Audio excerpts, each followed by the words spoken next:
chat.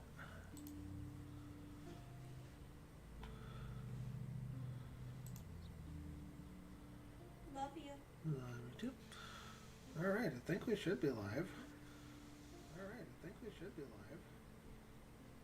Oh no.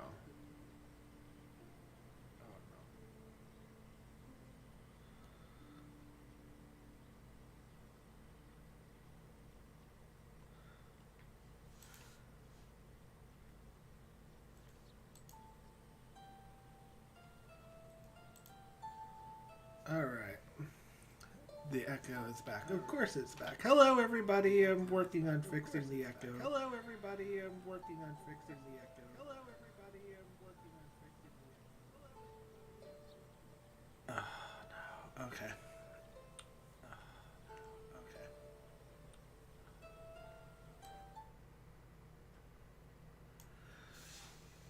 Okay. Alright, let's see if that worked.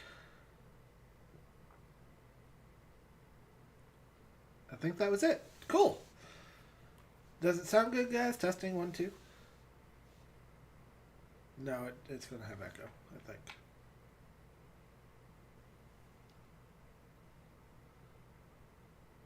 Are we echoing?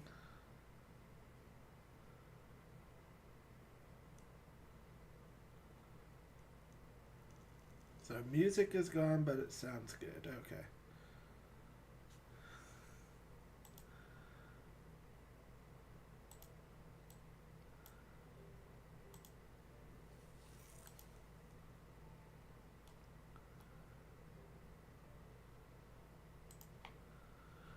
Oh, I know how to fix that. Okay. All right, let's see. All right, testing 1, 2. Let me know.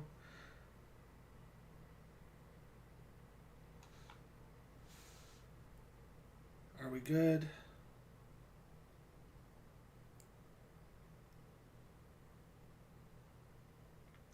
Because what was happening was feedback from the page. Somebody let me know. Are we still live?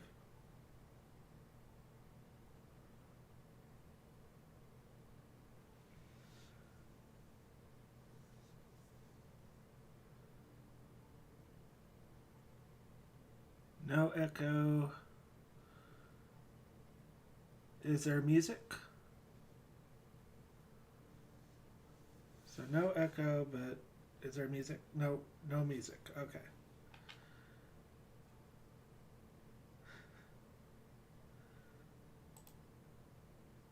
All right.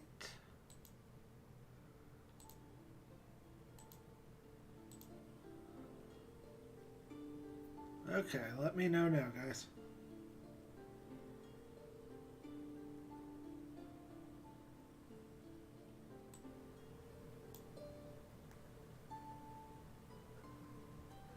Hey, Fox. You gonna come join? Hmm? Yeah? Good kitten? Okay, so music on, sounds good. Awesome! Yay, we did it! Alright, so that was a lot of fun. Trying to get everything all together. I can definitely work on computers, but I am very much not very good at all the settings and everything. So, new experiences, huzzah! Alright, so today we will be talking about the Euphrates River. And chat is on live. Chat is on live, Kiwi. Yes, indeed it is. So, hey, One Thug Stackin'! Hello, my friend. How are you doing? I hope you are doing well, and today finds you awesome. So today like I said, we'll be talking about the Euphrates River, but first off, I'd like to open up and just ask if anybody needs any prayer today. For the start, of course, if you have prayer requests in the middle, just let me know. I'm very much more than happy to pray for people, so.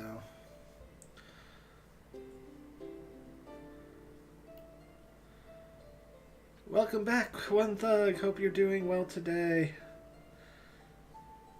We'll be talking about the Euphrates River today. I don't know if you heard that, but 100%, if you guys need a prayer request, let me know. We'll be opening with prayer here in a moment. So, give you guys a few moments to do that while I set up the rest of the stuff for today's thing, because today is... I put some effort into looking into the Euphrates River, because what I found absolutely blew my mind. So, lots of work. Prayers for our country and leadership. Yeah, that's definitely one that needs it for 100% sure.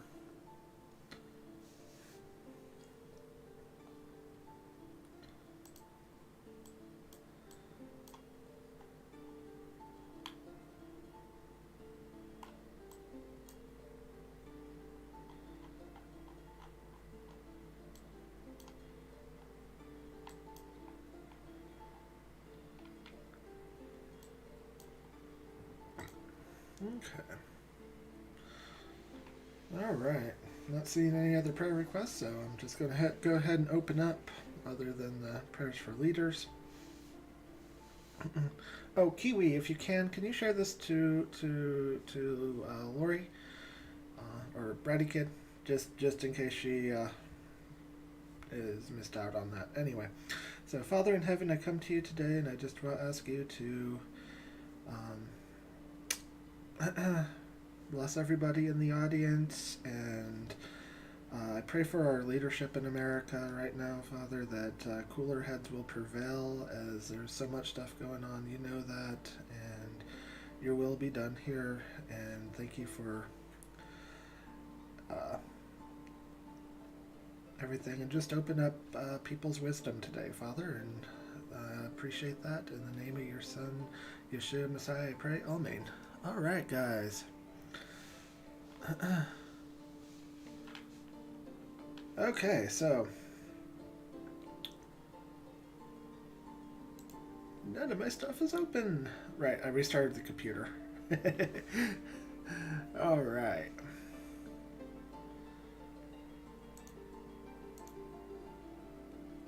Believe it or not, I did do a lot of prep work for this one.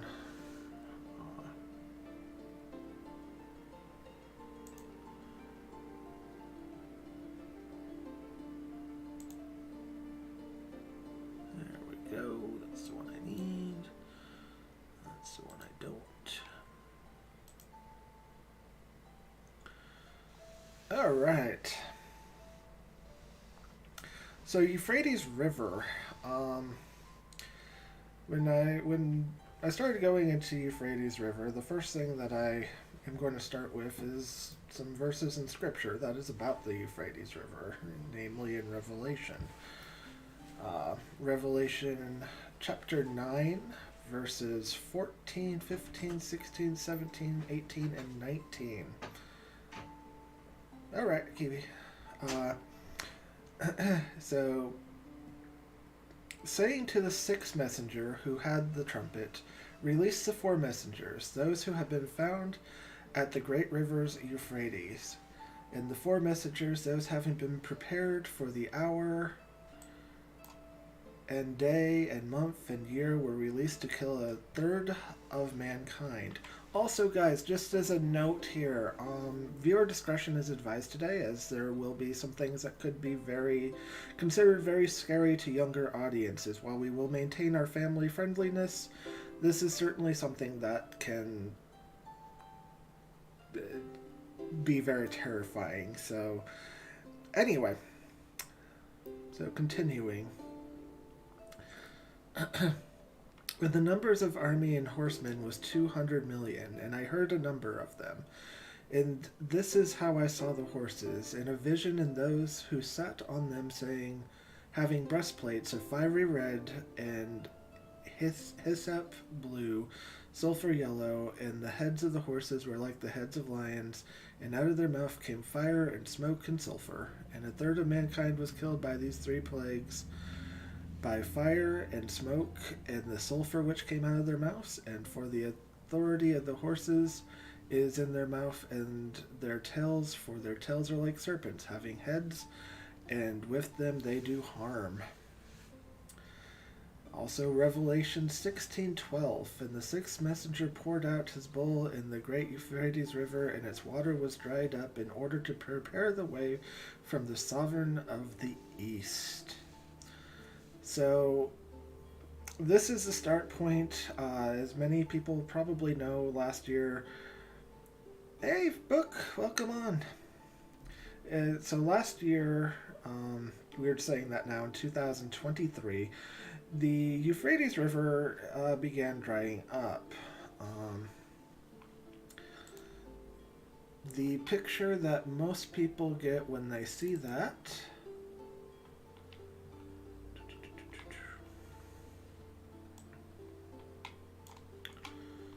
is this one. Hold on. Prepping everything. Huzzah. Hey, Dragonfly. Welcome on.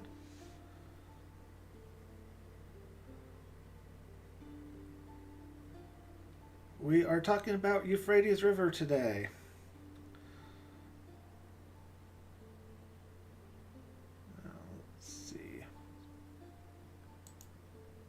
So this is the picture that you will see most often when it comes up to the Euphrates River.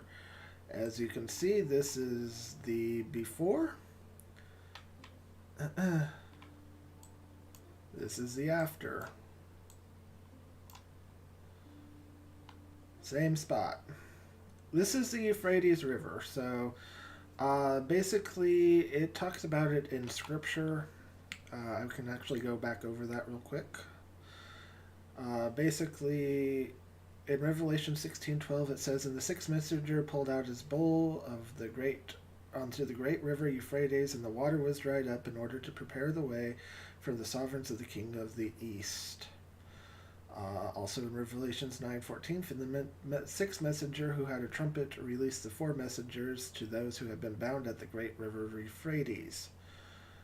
So this is why the Euphrates River is a big thing. It is in Revelation and talks about about that. So yes, this is basically a before and after picture of the Euphrates River. So the date on this map is 2022 and 2023. Well, I cannot confirm the 2023 one. However,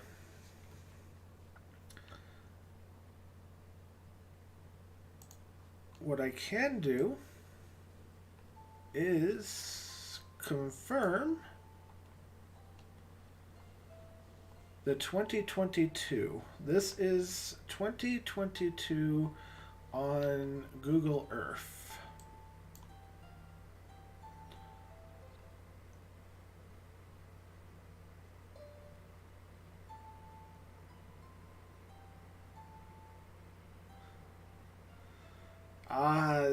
I'm pretty sure it wasn't aliens. Let's see. Now, so I shouldn't say this is 2022. This is 2020. That is the most recent one for us. But we can go back in the time. This is 2017, 2016. 2015, as you can see, it was very dry in 2015. 2014, it was up again. 2013, it was up. 2012, it was up. 11, up. 10, down. 2009, it was very low. 2008, it was high. 2007, very high. 2006, high. 2005, high. 2004, high. 2003, high. 2002, high. 2001, high.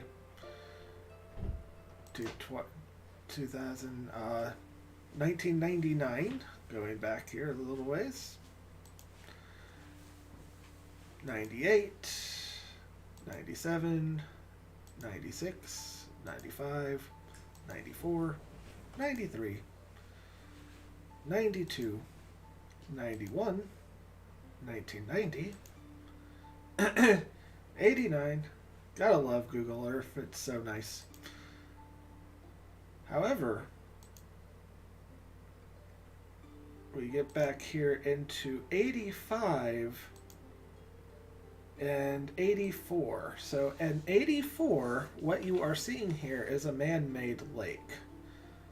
So all of this got buried underneath water when this dam right here was finished.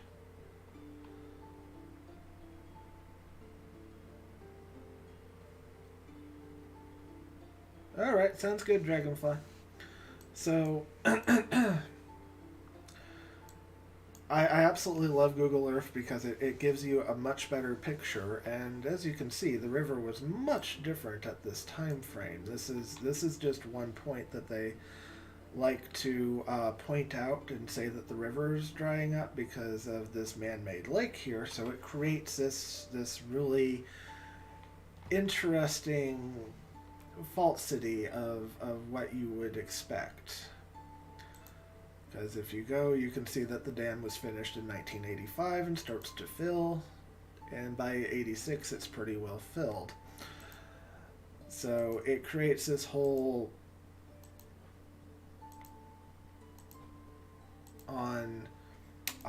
effect of well, is the river high? Is the river low? Well, this is a man-made lake, in a sense.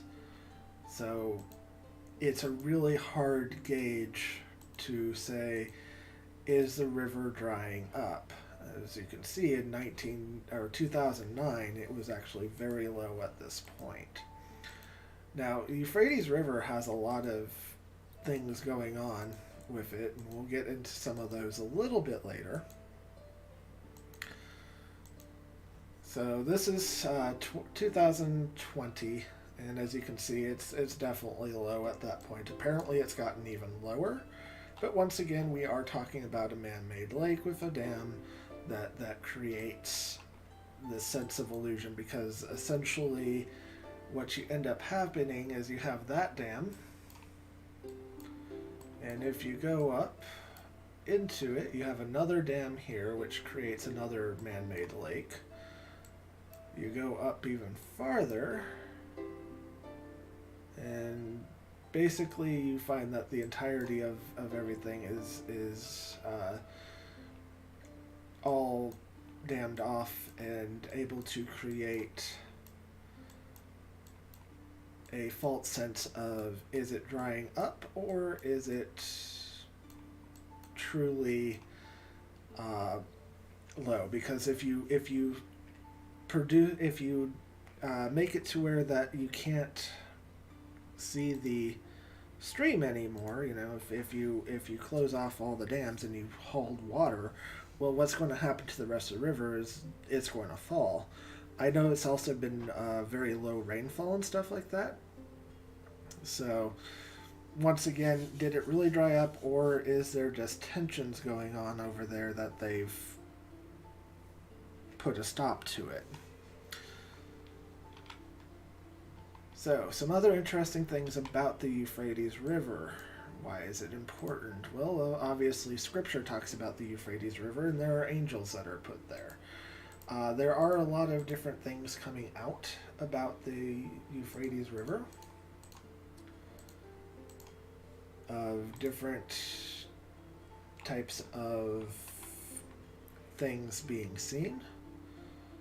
Angels, this was by somebody who said, you know, this is an angel and all I see here is a black market that kind of looks like wings and stuff. This I would not give any credence as a angel picture, because it's just some shadows and stuff. When you start looking at it, it's like the marks here are actually very small and everything.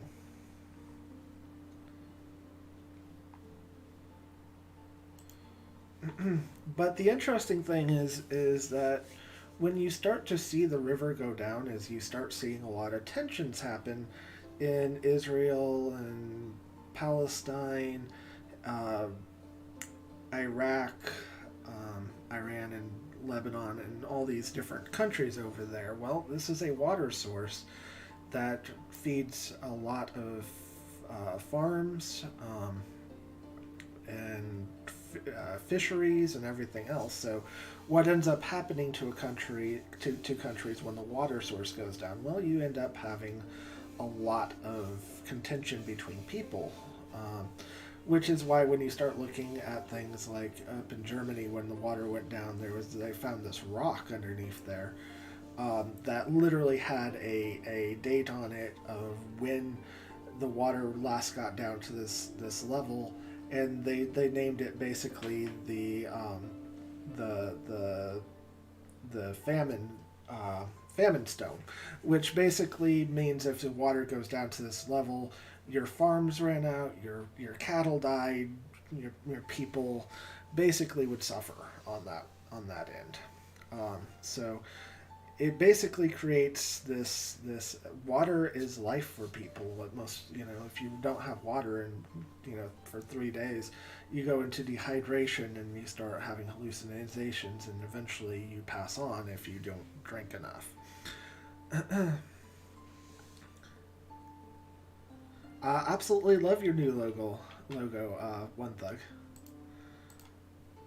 Now, while the water has been receded, the interesting thing that they found is cave systems, temple systems, and the whole 9 yards. There is an entire audio out there, I will not play it, of what sounds like an angel groaning and chains rattling. Now, is this real? Is this fake? Honestly, my first impression when I heard it was this sounds interesting. I want to look more into it.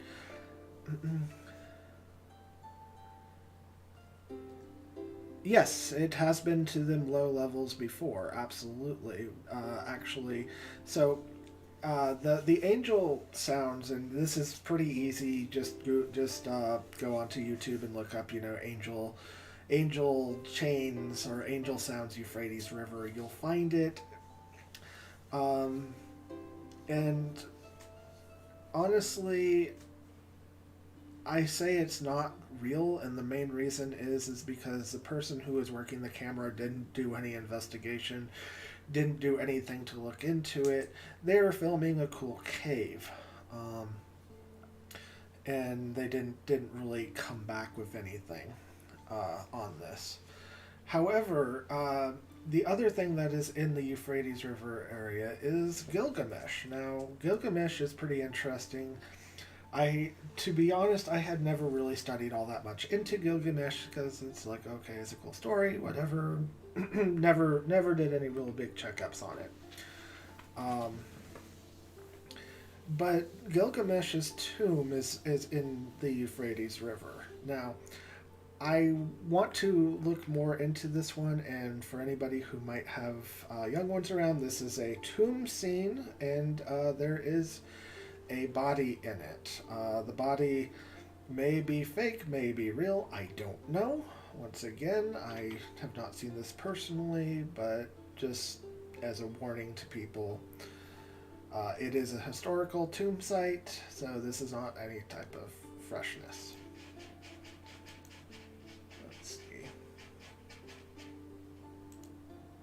So this is supposedly Gilgamesh in his tomb. I would really like to know if this is real gold or not, and I might be contacting a friend to find out if it is real gold.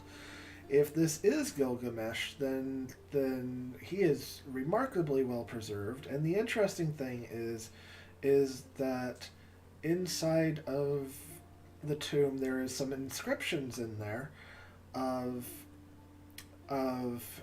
his resurrection. I'll get into that in a moment. I'll feel good. I will let you know all about Gilgamesh because I looked into it. It was absolutely fascinating. So Gilgamesh, he was a hero in the Babylonian times, I believe, or Mesopotamian times, somewhere in this translation. Um, so he basically took over an entire area, became king, and decided that he wanted to get eternal life, and so he was given challenges by the gods. Now, like I said, I've never really looked too much into Gilgamesh, but when I started looking into it, I found some really interesting things. So he basically lived about 4,500 years ago, just after probably about 400 years after the flood of Noah. And it actually has an entire thing where it talks about the flood that happened. Yes, one thug. There are four angels that are supposedly in the Euphrates River that are bound in chains there, being waiting for their time to come out. Um, so, yeah, basically Gilgamesh became a big hero and everything else, and it's an absolutely fascinating story.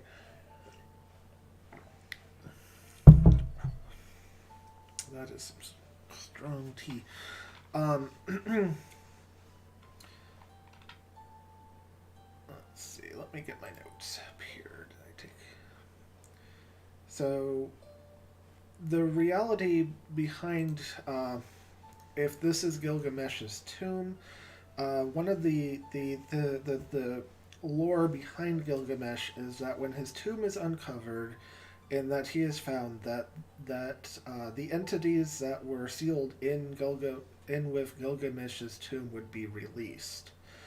Uh, so I find that interesting that it really correlates well with the scriptures all the way across the board between the fallen angels, Gilgamesh, and everything else. So where the tomb is, I'm not 100% sure on, but apparently it was sealed by the U.S. military. And there was even a request for Freedom of Information Act on this, and somebody got the information. Whoever got the information, though, never came forward with what they got in that information. Basically, all it stated is that the information was sent out and had been done, and whoever got that information pretty much vanished off the face of the earth. um, so, when you start looking at the biblical revelations and Gilgamesh, and you've got two very old sources that are pretty much confirming the same thing. One 4,500 years ago, and one about 2,000-ish years ago, and they both agree with each other. And Gilgamesh's tomb was not exactly known where it was, other than it was somewhere in the Euphrates River. So, like I said, I cannot verify whether that is Gilgamesh or not. If it is, however, that's another concerning point and would definitely lead more to scripture being fulfilled. However, it is not the first time that this river has been this low, and it still is flowing, but once again, we have all sorts of, dams that block different riverways, and if you simply turn it off, well, the river is, of course, going to be very low. And as you saw with the Google Earth thing, that lake that everybody shows, it's a man-made lake, so it's not really a good gauge of how well the river is doing. Once again, it's one of the reasons why I like to be able to have boots on the ground, so that way I can verify some of these things.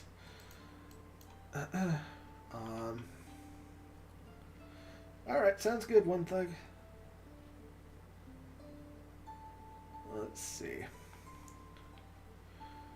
One other thing. And the sounds came from one of the things that has been put out is this picture here, which is one of the underground chambers that has apparently been found underneath everything. So there was entire labyrinths of chambers underneath the Euphrates River that they're finding right now that have been covered for the last about 40, 50 years. Some of them were known, some of them were not.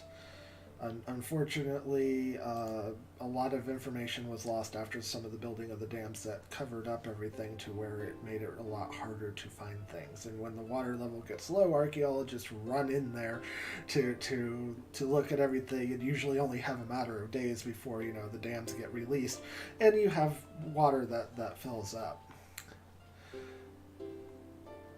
So the four angels are definitely sealed somewhere underneath there, and at what point they will be released, I do not know. I do know that the lowering of the drying up of the Euphrates River is one of the big catalysts in this endeavor, which is why whenever it gets low, people start looking and saying, oh boy.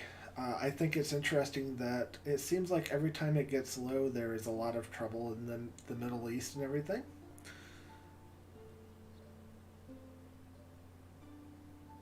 The town was not given out because he wasn't in a town. He was buried in a center of the Euphrates River that opened up when he died, and he was put in there. And once he was put in there, the rivers re-rose and covered up where he was. So there wasn't really too much information on that till just recently, where they found the tomb. Now, whether that is the real Gilgamesh or not, I do not know. Whether it is a real thing or a fake thing, I do not know. I will be getting into contact with somebody who might be able to help me figure that out, who might basically let me know, and if we can figure that one out, whether or not the body is real or not sure. But if it's real gold, which is what I'm going to find out about, if it's real gold, then it's probably real, because you're talking about millions of dollars worth of gold that would go into a set. Nobody's doing that over there for a VHS video that didn't see the light of day for 10 years. It does look kind of fake and too fresh. I agree, and the skin is odd. On the same token, it was as a resurrection place. Some believe that Gilgamesh was of the Nephilim line because of how tall he was. He was about 9 foot to 10 foot tall. So therefore, we would not be looking at a human body with this. We would be looking at the offspring of Nephilim.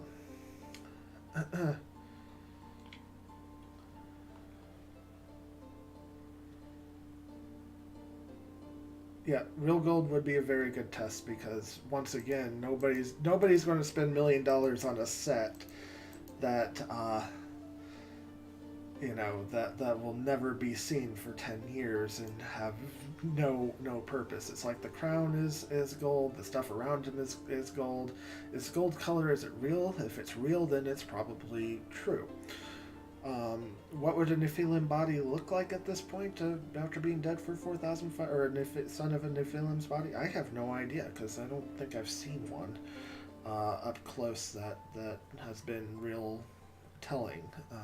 Would they decompose the same way? I don't think they would. And if they've been sealed for a resurrection, then who has possession of this? So we're going to get into that real quick here, because this is some cool stuff. I'm going to give you guys a little bit of a visual tour, because I poured over this river for a few days, just looking at some stuff.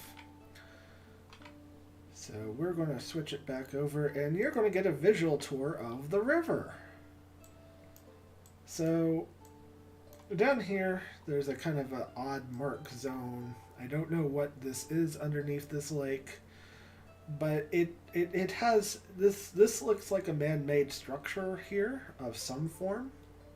Unfortunately, I can't zoom in very far because you start losing it. But when you zoom out and you get to there, you see some interesting walls. This is Habiana Lake. Don't know too much about the lake, but thought it was interesting. So we're going to go back up. Let's see. Yeah, so that's the lake that everybody uses for their gauge, even though it's not a very good gauge. Here's one of the first things that I found that was interesting. This probably dates back to the Babylonian period. As you can see, it was some form of it had walls, it had an inner city, it had other outer stuff. Not sure exactly what this is, but it's pretty cool. The Euphrates is just full of unusual little things that dot the stuff. Then I found this that looks like the remnants of a much larger city. As you can see, there's all sorts of different structures and buildings. If I were to guess, the outside one was either a temple or a lookout, as this is not very far from it.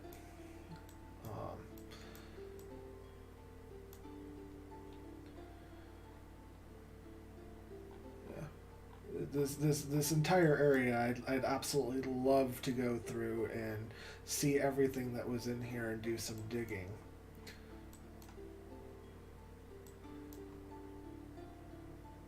Let's see. So we're back to the Euphrates. Then I found this, and I haven't got a clue what this is. I'm not sure if it's old, I'm not sure if it's modern. It's in with the old. But I'm guessing it was some sort of water catching system or something. It is absolutely wild. Like I said, this would be absolutely incredible to be able to go through in an archaeological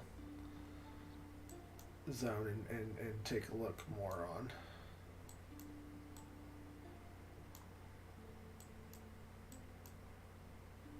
Let's see, where's the next one?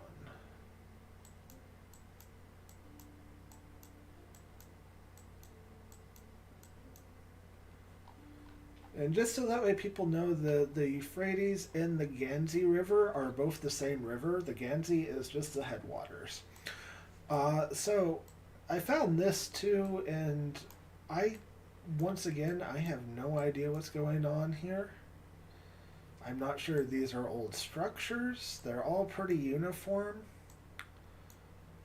It's absolutely just amazing. You definitely have a structure building there.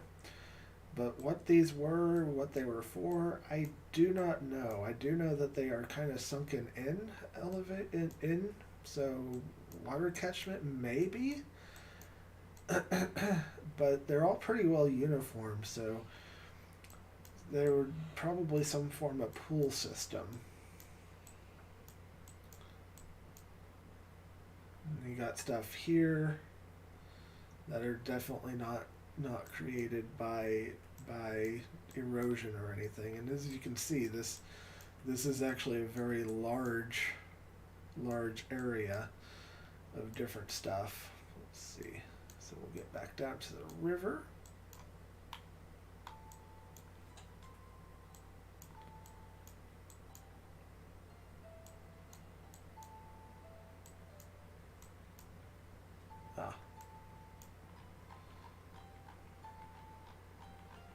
And then you have another one of these circular structures with something quite large in the middle. Obviously, it's been well run with roads today, but I don't know exactly what this is. Residence and walls for protection, yeah. You definitely have the outer wall, you have an inner wall, and then you have some form of city, some sort of really big building Just to give you an idea of how much space that we are talking about, this building is, come on, is about 36 feet. The entirety of this is a diameter of about 307 feet. Yeah, definitely forts of some form. They're old. But why is the Euphrates extraordinarily important? So, one thing I never really knew is where the Euphrates was. And if you back out, you start to see the lines. As you see, most of the Euphrates is in Iraq, Kuwait, Syria, Turkey, Lebanon, Jordan, and Israel. And Saudi Arabia is down here. Now, this is something that I had never really realized where everything was with the Euphrates River, because I never really looked. And then you have Iran over here. So you have Iraq, Iran, Kuwait, Turkey, Syria, Lebanon, Jordan, Jerusalem, Israel, Cyprus. You know, all this Euphrates River area is all hot spots. And every time the river gets low, things start to happen. So is this a thing that we can look at in the past and say that, yeah, 100%, that, you know, that everything is connected on this? Well, yeah. When we start looking at how things set. So if you look at the Euphrates River, well, what's over here? Iran, Turkey. You know, they would have, especially in the olden days, you know, this river here would separate them, and in order for wars to happen, the river would have to go low and easily crossable. So that is one of the things that I would look at and say that that's an interesting point of history of why the Euphrates River was so important. Is it still important? Yeah, definitely still important. So also when you consider of where this is, it makes it very difficult to, you know, get in here and do archaeological finds due to it being in Iraq. Some people might assess that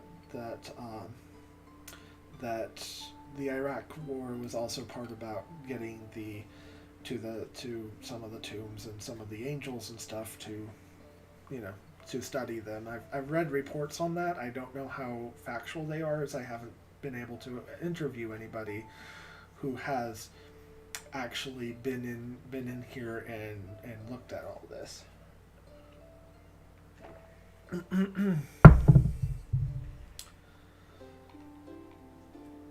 So I really got a better sense of what the Euphrates River is by pouring in, studying it, learning about it.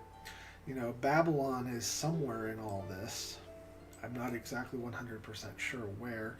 A few other interesting things. So it's like, when you look at a lot of human history that we have recorded, a lot happened here. So extremely important area. Does anybody have any questions? Megiddo? Yeah, definitely. I mean, this is everywhere that, you know, scriptures talk about, which is kind of cool to be able to go and see what everything is. So also this gives you a much better idea of, you know, when things are happening of, well, it's like, okay, you have Saudi Arabia, you have Iraq, you have Iran,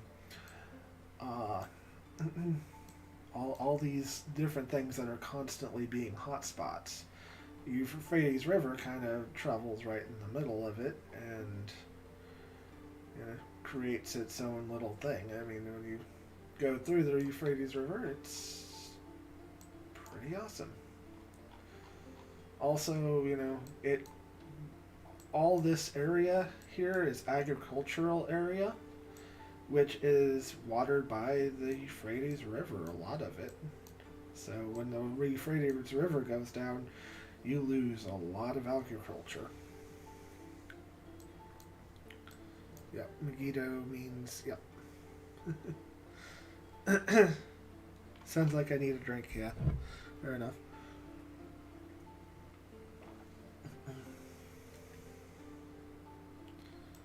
So, questions?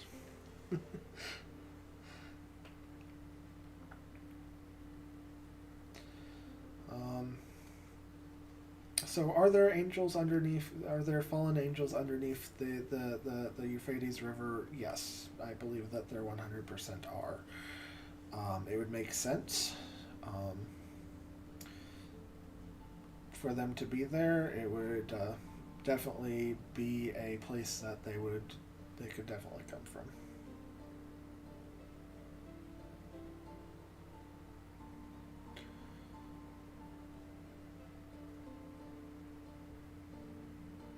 Hey, Dragonfly, welcome back. It's okay. Good, so damming up portions would affect everyone. Oh, absolutely. If they close off so you have a lot of issues, and so you have Syria and Iraq. If Syria doesn't agree with Iraq, they can literally dam off the river and kill off farming. That's a harsh place to be between them two, which of course would create all sorts of issues in the area.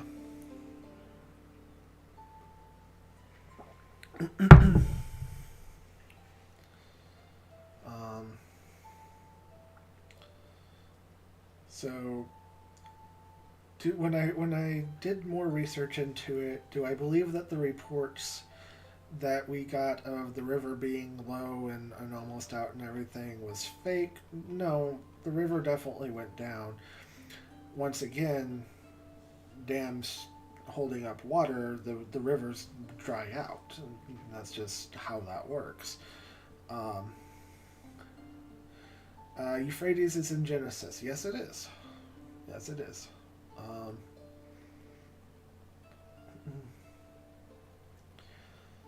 Yeah, so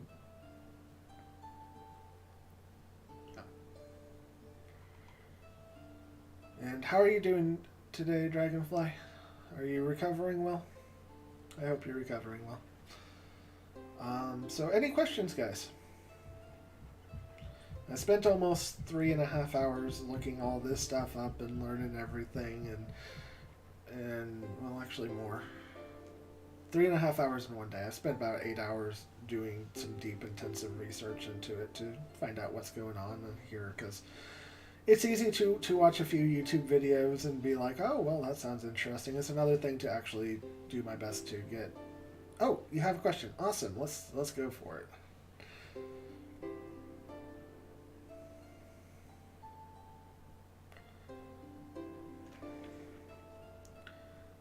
If this really is Gilgamesh, okay.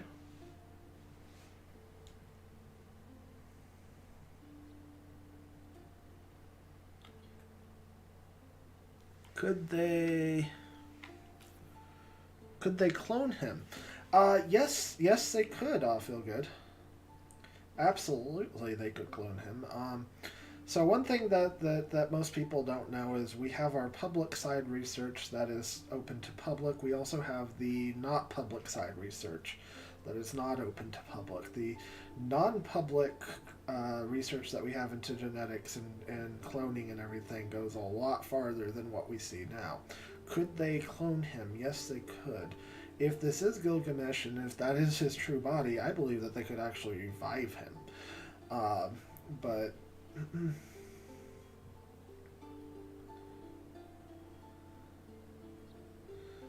You got 6 Pokemon slabs. You know anybody that might help me sell them? I will think about that, Dragonfly, and get back to you.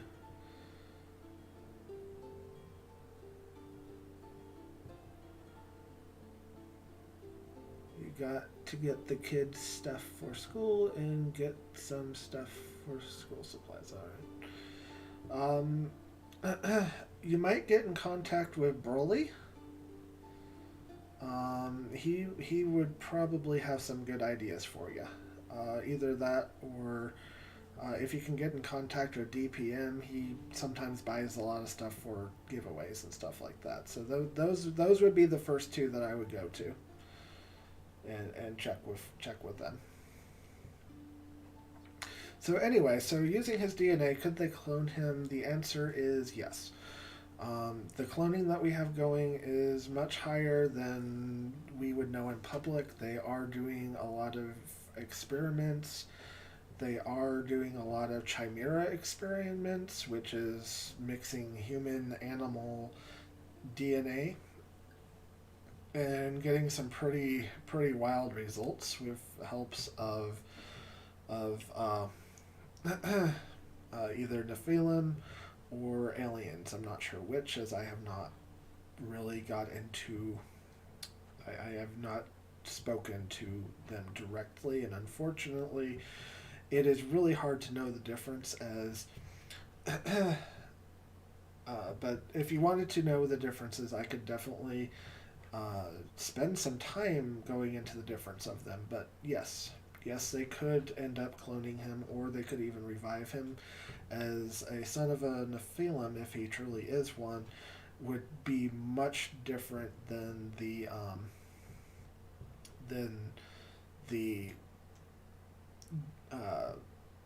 what we know as people today.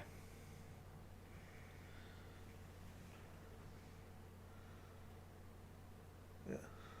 Lots of single cards also. Yeah, like I said, Dragonfly, get in contact with Broly and or DPM.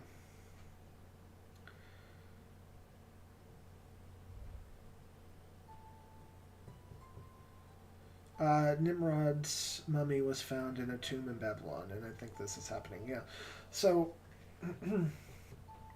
so when you look at resurrection, what they have found with this is of reviving ancients, is it requires a vast amount of energy usually in order to do this.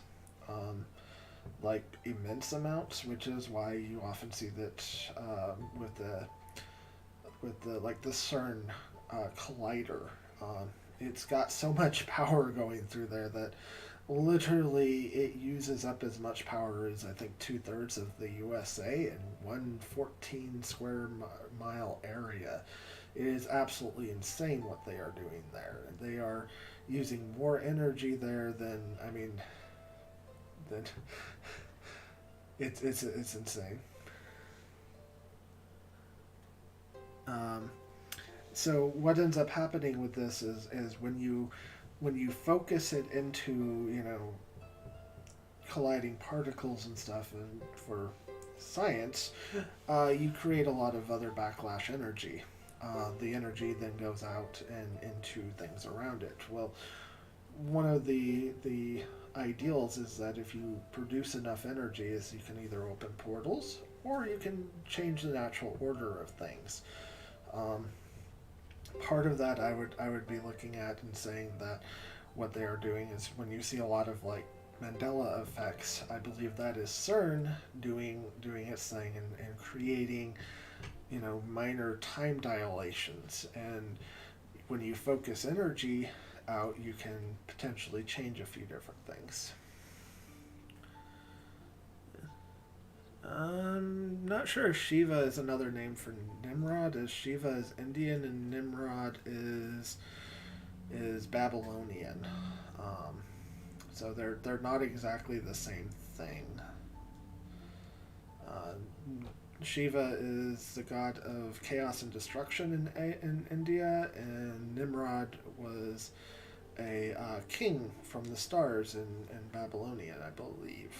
If I'm not mistaken, I might be a little bit off, but the at least on the names, Nimrod is Babylonian, Shiva is Indian, and they don't exactly cross.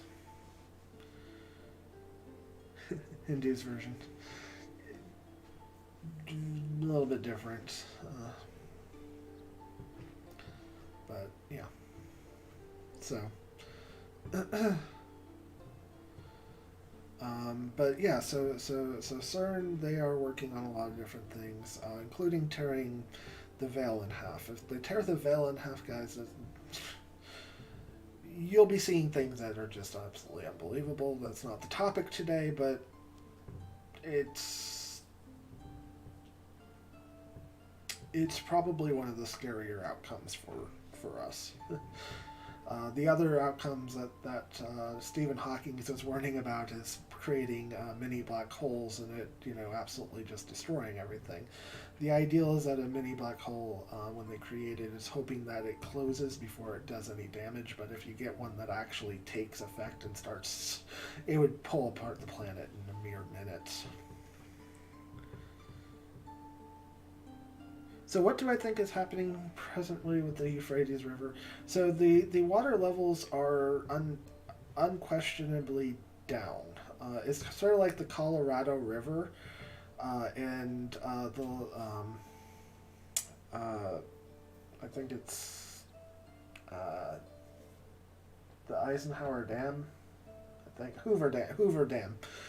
And the lake that it has there, I mean, the water levels went way down. The river didn't stop flowing, but the water was way down. So what ended up happening with that is you started suddenly having a lot of things found on the bottom of Hoover Lake. So what do I think is going on with that? I think it's a man-made thing that's going on with the Euphrates River right now that is creating a artificial lower level, even though there is droughts and stuff going on. If the people who run the dams and stuff are being smart, what they will end up doing is they will close off the water and let it build, and then they'll release it slowly, so that way the river does keep on running, but that it keeps it running at a level that is acceptable. Now, there are, like I said, several dams across the Euphrates River. So the first one is going to have the most water in it, just simply because that's the headwaters, that's where all the water comes from. And if they're rationing, then everything downstream gets rationed. I think that it is very interesting that it goes down, and then we have everything firing up in the Middle East. You have Jerusalem, you have Israel at war with Palestine.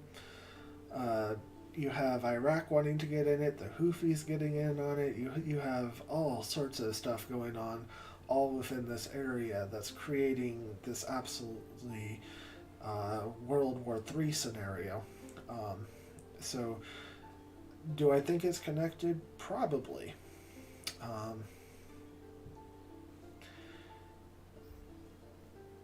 Part of it, though, is that the river will go completely dry when all is said and done. So when that happens, that's when things get really scary. On the same token, with everything going on in the world today, I mean, I've heard plenty of reports that with all the floods and famines and droughts and everything else, that our food supplies could go down to where we have nothing, and that the numbers that they gave out was something like 2.3 or 2.4 billion people, which, if you start going into the scriptures of what's happening with the Euphrates River, is accurate to that, is 1/3 of the population will die, which of course corresponds with those numbers almost exactly. Can't make it up, guys, because it is absolutely insane. So what I believe is going to happen with this is, as everything dries up and everything goes down, the angels will be released. I believe that they've already. We're seeing the beginning effects of it, which is why it probably happens every time it goes down. Is the angels get the fallen under there get all excited and start running their stuff, and suddenly you see famines, you see wars, you see people dying, you see all this stuff happening, and so they have power. I mean, they have stuff that they can do outside of what we understand. However, their physical forms are contained there. Um, so it's really quite remarkable when you start looking into what is there and how it all falls together and what's happening and and everything. So pray for rain. Lots and lots and lots of rain. Because the reality is when your farms start dying, people get hungry. War starts looking pretty good when you can go take it from somebody else. That's how many wars start.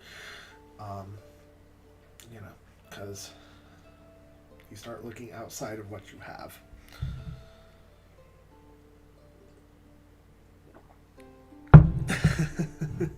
Lots of rain.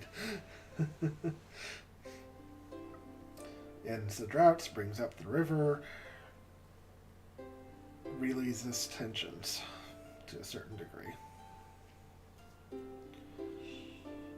So.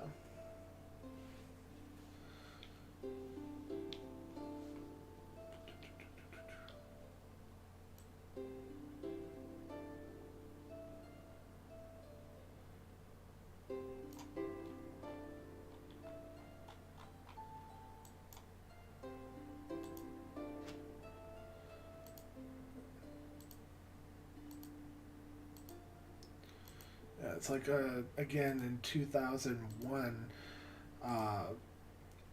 we saw some stuff. In 2009, the river was just, the area was just absolutely low. I'm not sure what all was going on in 2009. I was kind of on my own thing at that point. Hey J Ray, welcome in. Hey Trainer Trina, welcome in. Hope you guys are doing well. Currently, we're just talking about the Euphrates River and everything. That's related with that. Been talking for about an hour, but basically it's just going on with everything that's happened on that. Definitely. So trainer the banana. So yeah, basically went over a dissertation of the Euphrates River and some of the things that are there, some of what's going on, some of the different things. The time is nigh, yeah, you ain't kidding. But, yeah, so long story short on the Euphrates River is it's had its ups and downs in the last quite a few years. 2009, it was very, very, very, very low. 2001, it was pretty low.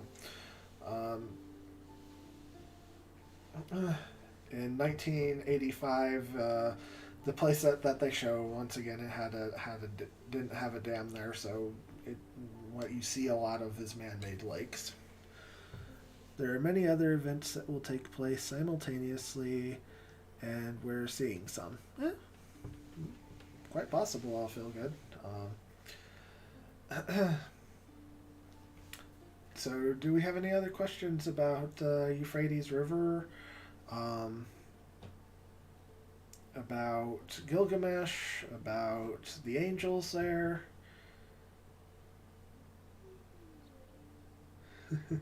Yeah, there definitely will be multiple cataclysms, and we're kind of looking at that. Quite a few different ones, actually.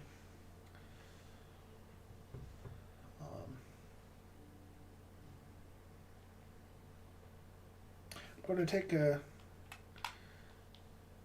quick break. I'll be right back, but I'll leave the Euphrates River for you guys on 2009, so that way you can see the difference. And when I come back, I'll move it a little bit. Let's see. So that way you can kind of see some of the differences. Be right back.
Okay.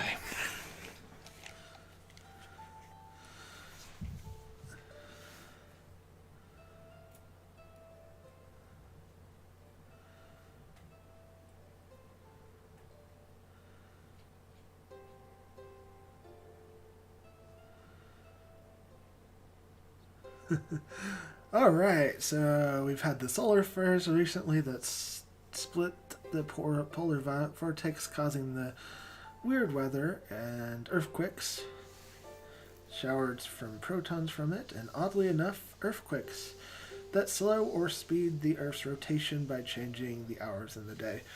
Fair enough. Fair enough. I can't argue that.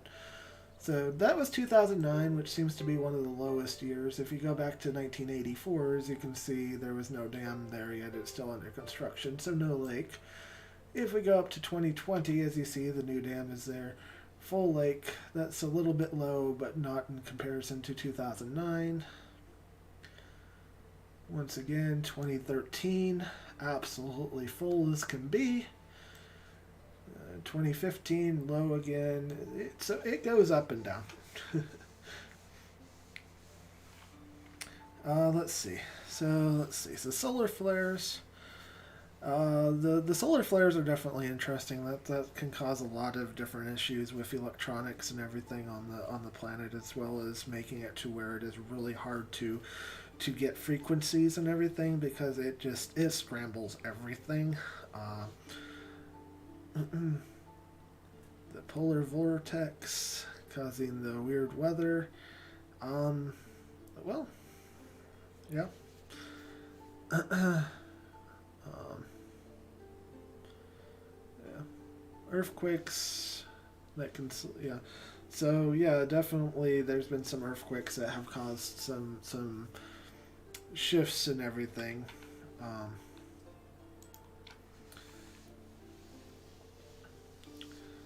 Oh, well, no, it definitely doesn't just affect electronics. It affects everything with electricity in it. I mean, electricity is actually really common in everything. I mean, technically we have electricity running through us. It's all our neurons that are firing constantly. So therefore, yeah, it can even affect people to a certain degree, because it's causing, interference, and frequencies are all the way across the board. Frequencies are everything, really.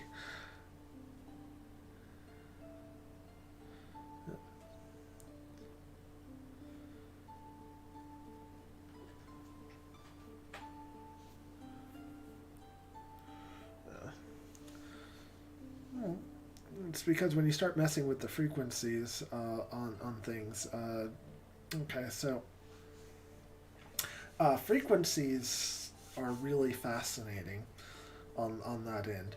So the Earth has a lot of different frequencies in it, of course, and of course when you have the solar flares, it goes through and it disrupts frequencies. Well, it's like, okay, almost 12% of our crust of the Earth is made up of quartz, which is really good at frequency enhancement. So what ends up happening is if you create a vibration in 12% of the Earth in a certain area, what's going to happen is it's going to create an earthquake.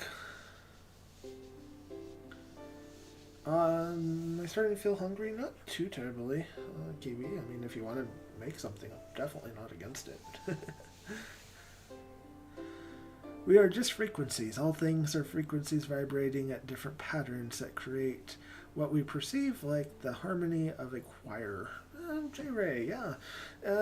So the interesting thing about it is every single person on the planet has their own frequency.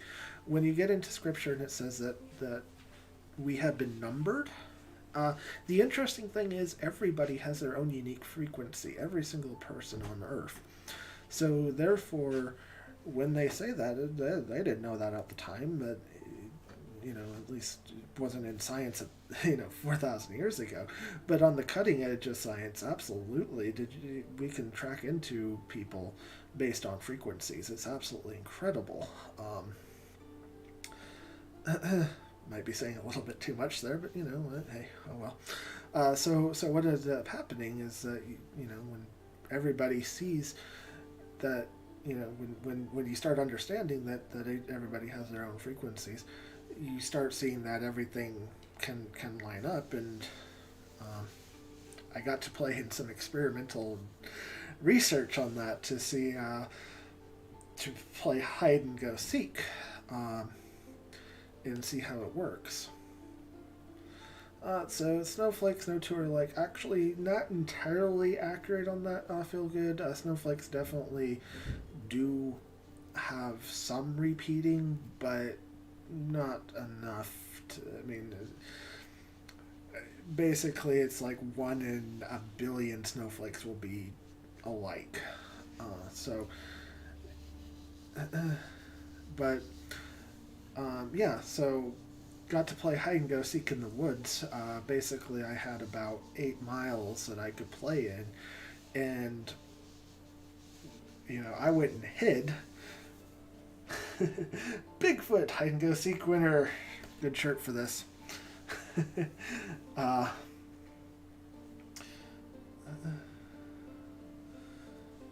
Yeah, absolutely.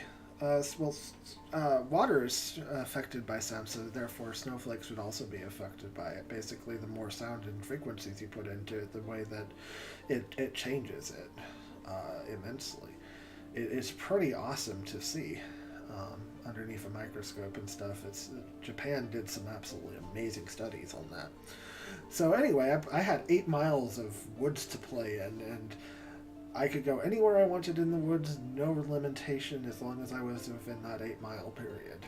Well, I went and I hid, and they tracked into me in about 2 hours-ish. It took me about an hour and a half to get where I was, and they tracked me right into it with my frequency. Pretty amazing technology that is out there that some of the richer people have on the planet. And it wasn't just once. We did this about 12 different times. It was...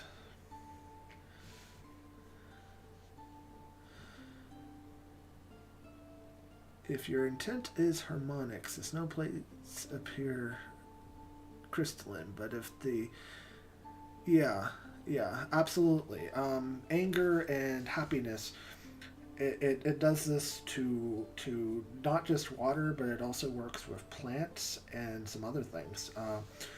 So plants, one of the interesting ones that I saw was, they did a complete study.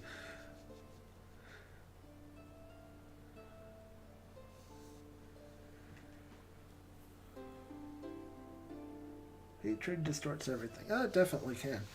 So, when they started working with plants, they noticed that when they created they created some plants, and they had 2 sets of people that would go in. It's like 8 people on each one. 8 people would go in there and be nice to the plants. 8 people would go in there and be mean to the plants. It was a completely static environment. But here's the interesting thing that started happening with this is when the mean ones came out. The plant started producing a pollen that would actually actively attack the people's sinuses and would cause them to start running and everything else, and it just made it miserable for these people when they started going in after about 8 or 9 weeks of this. Now they had to discontinue the study because what ended up happening was that the people who were going out, they would go when they went out of the static environment, which was supposed to be so that way there was no outside interference. Well, the plants on the outside of this containment unit would even start attacking these people with different types of pollens. It was absolutely insane. All things are connected. Well, technically, yes. Because, everything is a pretty awesome environment that everything falls into, and if you start disrupting the environments, things start going haywire. Once again, it's Yeah.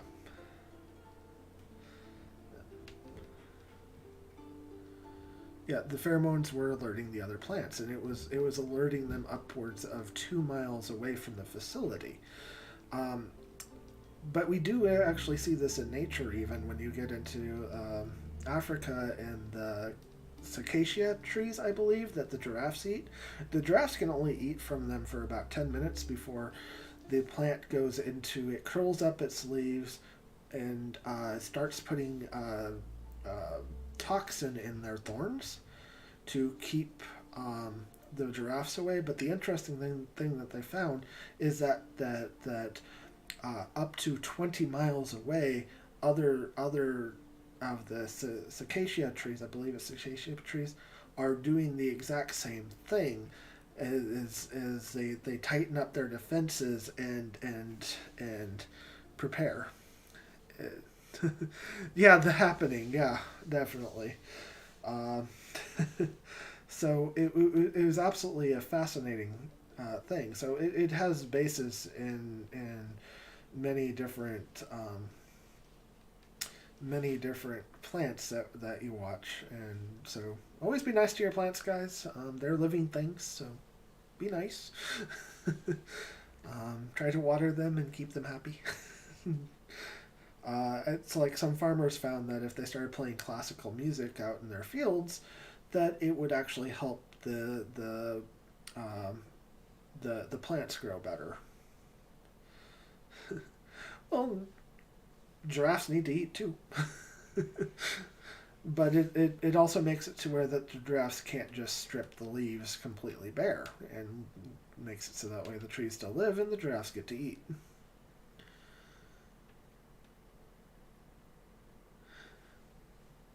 Be kind to all things, for you can be entertaining angels unawares. Oh, that's factual.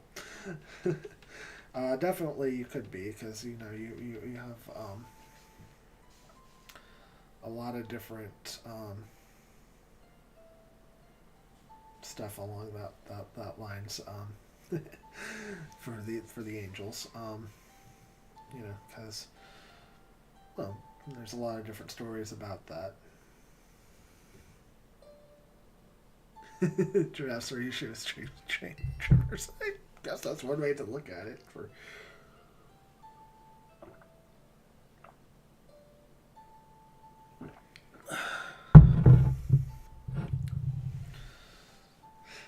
So, yeah, there's a lot of different stories about people that I've talked to that have seen angels. So it's pretty cool.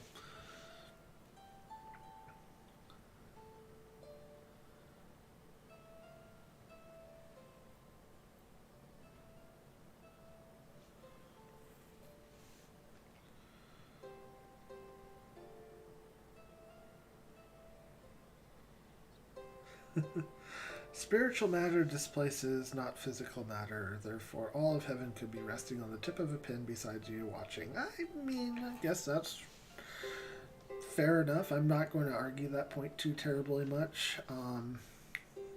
I can tell you on the spiritual side of things that what we see versus what is two very much different things, and it is a much broader than what we can see. It's kind of like, okay, for instance, you see me on camera here, and I'm pretty much I'm 3 dimensional, but it's you don't, because you have all the ups, downs, forwards, and everything, but I'm still in a flat space, uh, and this is the window that you could see, but it doesn't give you the entirety of what you see around in the environment that I can see because of a different viewpoint and being in the physical space that I am.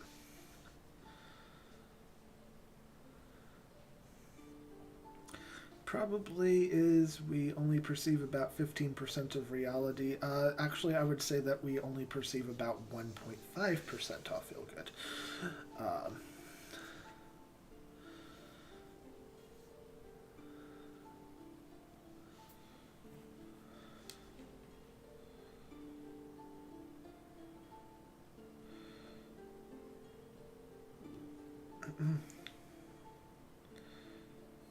The world is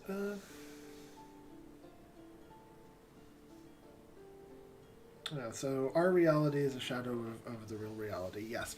Um. So yeah. Well. So here's the interesting thing with this J Ray is it's like if I put out angry words, well, it does create that ripple that you are talking about, because my angry words might affect Kiwi, which then affects whoever she interacts with, and so on and so forth. So it's actually kind of an interesting thing. So it's just one of those. Your every action has an equal and opposite reaction. That was one of Einstein's things. Well, the reality behind that is everything you do creates reactions, whether it be good or bad. So yeah, absolutely, it works in that realm as well. It's like an angry word to nobody in a room full of plants. Well, poor plants. They're not going to be happy. Show the picture of Gilgamesh again. I sure can. Oh, I feel good. I sure can. Hold on.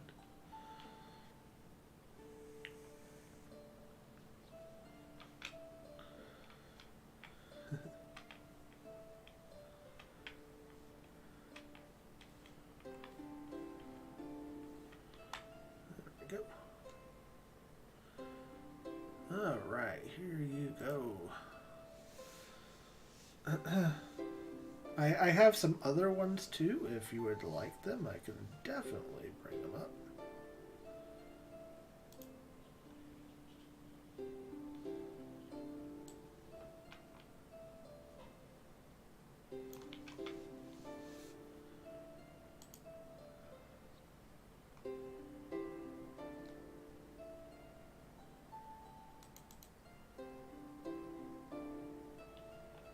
There's another one. It's a picture with a paper on it. Not as good though. Oops. Hold on. Sorry, having some technical issues here. There we go.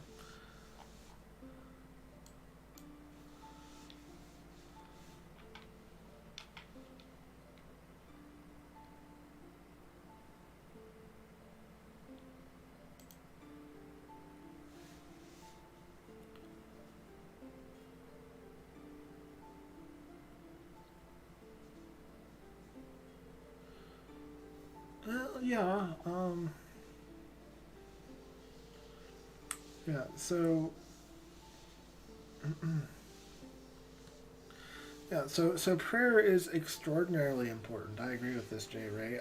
The reason why prayer is so important is, you are constantly, when you are in prayer, you are effectively putting out to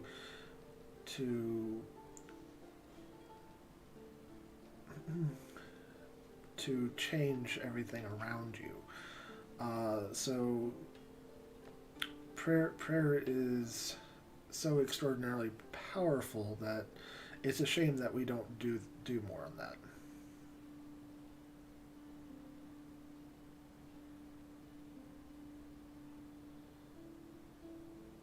I saw on King Tut's mummy, and there was a type of skin. Oh yeah, no, yeah, you can definitely have skin, 100%. Um, uh, just whoever did the if this is real, whoever did the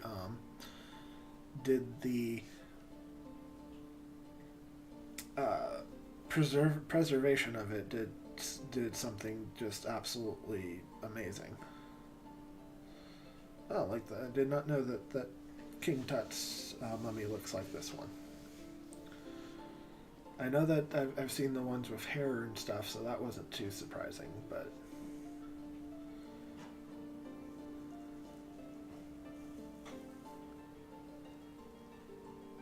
the truth is, we are always praying. That's why the Bible warns to be aware of your thoughts and actions.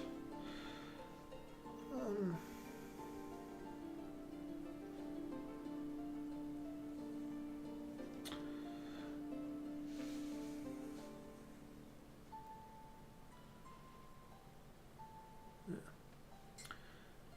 So, um, so I'm not sure that I 100% agree with you, and that's okay, J. Ray, that we're always 100% in prayer. But being aware of your thoughts and actions. So that is 100% on the factual side of that I would agree to always be aware of your thoughts and actions and how you are dealing with others. The reason why it says that the thought life pollutes is because that is where you start. Oftentimes, it's like that's where you start to premeditate things. That's where you start to, and the more you think about it, the more you put towards it, the more you start to focus in on it, and the more that it lives in you, and the more that it lives in you, the more likely it is that you're going to commit the actions that you continuously start putting towards it. So, for instance, it kind of goes into the scriptures, the 10 words, or the 10 commandments, as most people know it, is, like, don't commit don't commit murder. It's like, well, it's like, if you start thinking about that, it's something that can lead into that. Don't steal from somebody. The more you think, I would like that, and I don't have any way of getting it, the more likely it is that you're going to go out and start to look into that and do that.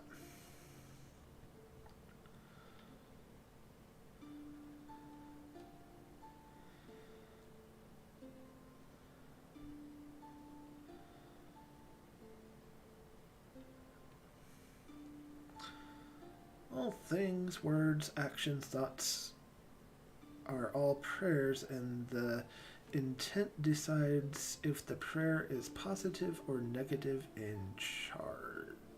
In charge. Interesting thought point, Ray. J. Ray. Oh, thank you so much. I'll feel good. That means the world to me. So all things, words, actions, thoughts are all prayers. The intent decides the prayer, and the positive and negative and change. So, well, I can definitely understand where you are coming from with this, J. Ray. Like I said, I don't have much against what you have to say. I don't necessarily agree with it, as the thoughts and prayers that you put towards it. Prayer is literally you reaching out to the Creator and saying, or Yeshua, and saying, here's what I need, I'm bringing it to you, I need help, I need this, I need that, I just want a blessing, I want to have somebody else be blessed, I want healing, I want somebody else to be healed. It's literally a prayer focal point. But the Creator is always with us.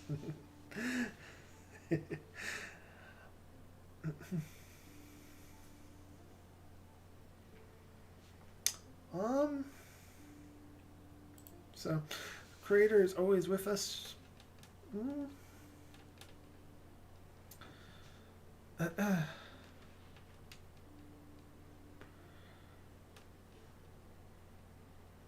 So here's one way to look at that, J. Ray. All right.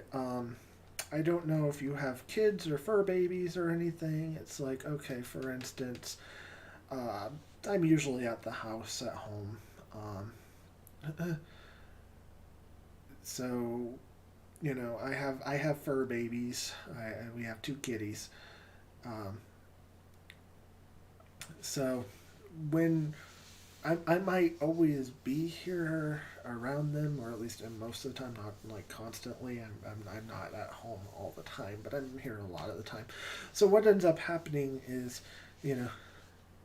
most of the day, I pay them not too much heed. But if they come up to me and meow at me, or jump up in my lap, or come over and smack me with, because they want to play or whatever, it means that they've gotten my attention, and that means that I pay attention to them and I start interacting with, doing their litter, cleaning their food, filling their water, playing, or just giving attention. It means that they came over and they got my attention because they put out the energy to meow at me, to come up and bump me, so on and so forth. Just because you are always technically there doesn't necessarily mean that you're in a full on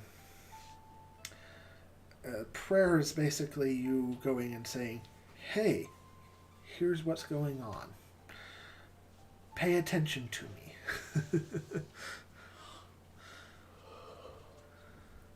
Sometimes we walk with God, sometimes God carries us. Yeah, for sure.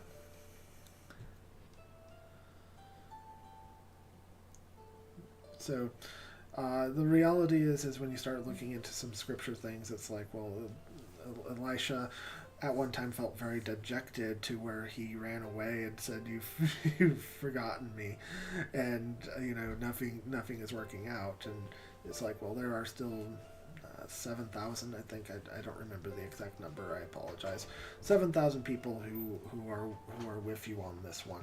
And so what ends up happening with that is he felt alone, but as soon as he cried out, I feel alone, I feel dejected, it's like he got his answer at that point.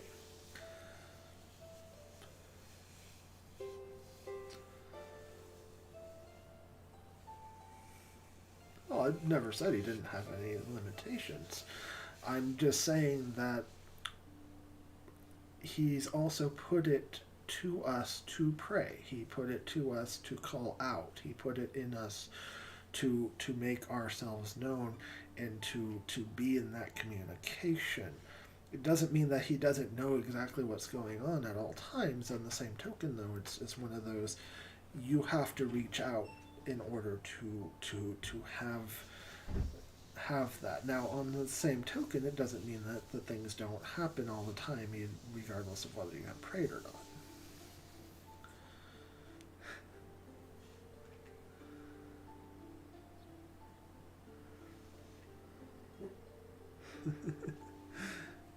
God always speaks to us. It's our shortcomings that we don't pay attention.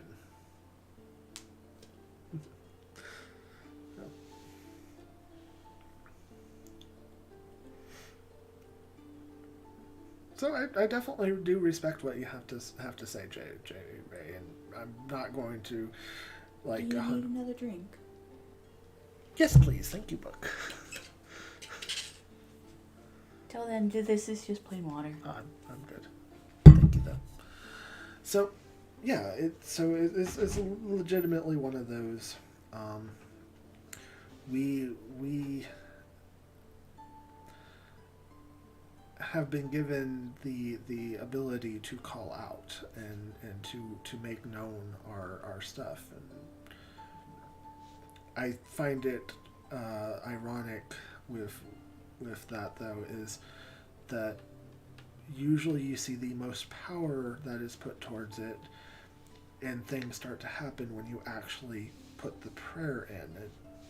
You can have all the thoughts and everything that you want, but when you call out is when responses happen. From what I have seen the most.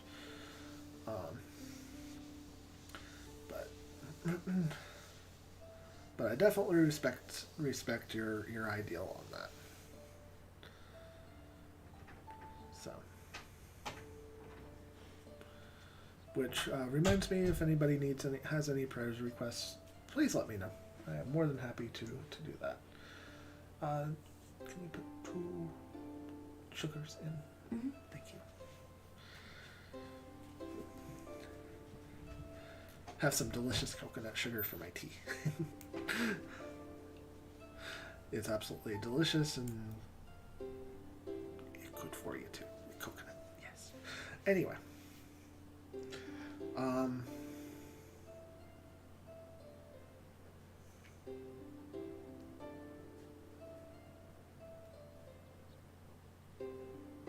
Well, absolutely. Just most people do it when it's time to go to help, and you shouldn't just do it when you're to go to help. It's also for direction. It's also for needing to know what you're doing. Been praying for her. I feel good. She is doing much better. Right now, they're just trying to figure out how to get her home because of all the ice between her and home. So they're working on that still. So she is definitely doing much better.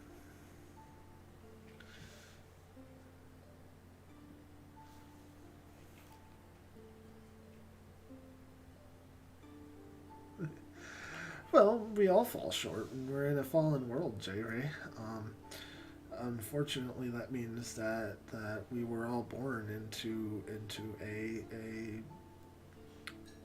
fallen world, into sin, so to say. So therefore, when you're in a fallen world, you're going to fall. Definitely a wonderful answer to prayer, for sure.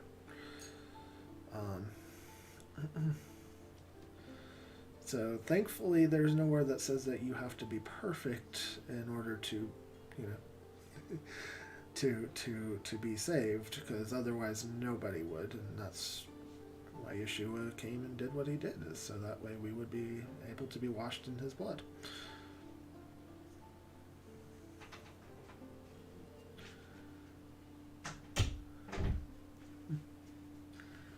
We are born into the world of limitations that guide us into building faith.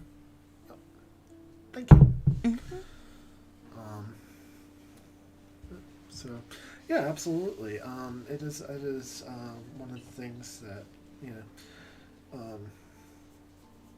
building faith is definitely something that is amazing, and the more you learn, the more you find out, and the more you get closer if you really start researching and tearing into things, and the more you find out, the more you're responsible for. There's a lot to learn out there, and a lot of absolutely amazing things to learn. So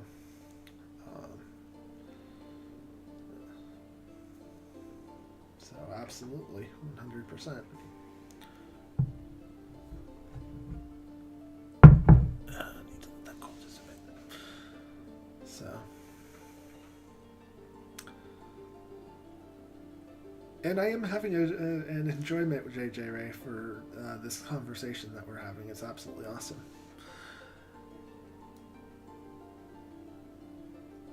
We're in a choice land full of chaos, and the choices determine our eternity. Absolutely, I feel good. So one of the things that this world is freedom of will, freedom of choice, freedom of doing. That is one of the greatest gifts that we have on this planet, is the freedom that sits here and makes for us to be able to make a decision on what's going to happen to us after death, and what we choose now is what determines what happens afterwards. It's absolutely incredible. The more I dug, the less I believed until I was given visions. Awesome. Visions are amazing. The more I've dug, the more I believe, Jay. I've dug so much in and have seen so many things. I definitely enjoying the ability to come on here and share some of these things that I have dug into, found, and some of them sound absolutely crazy. Other ones are absolutely amazing. So, absolutely. I'd be interested to hearing more about your vision. Thank you, Brady Kid. I appreciate that. For sure. So thank you, Brady Kid, and I hope you are having a wonderful day today. I appreciate you.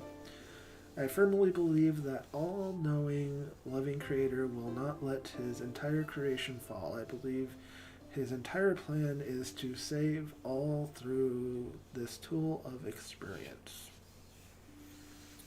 A lot to unpack in that, J. Ray. So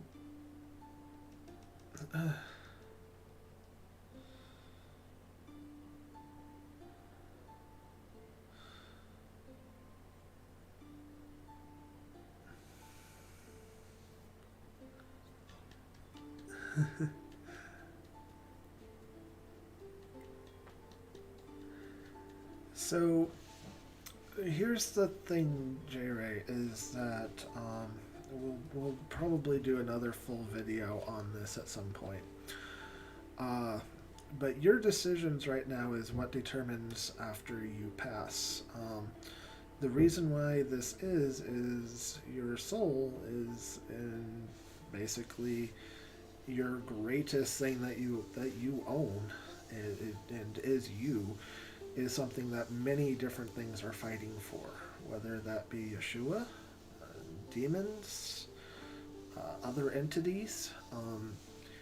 The reason being is that when you sell out that to an entity, to a demon, or other religion, what ends up happening with that is they own it. If you pass on and they own it, you become theirs. This is part of that freedom that we are given. We are given that freedom of choice, which is absolutely a huge topic all in of itself.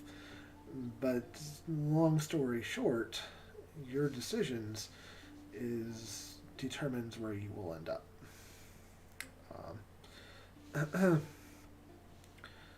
So that's the double-edged sword of freedom of will, is that we make the decisions that will guide us to where we will end up. So when you see a lot of these like music people and high up multi-billionaires, they sold for money. They sold for fame. They sold for riches and wealth and so on and so forth. They are SOL and they know it. But they made a trade that sounded good to them at the time.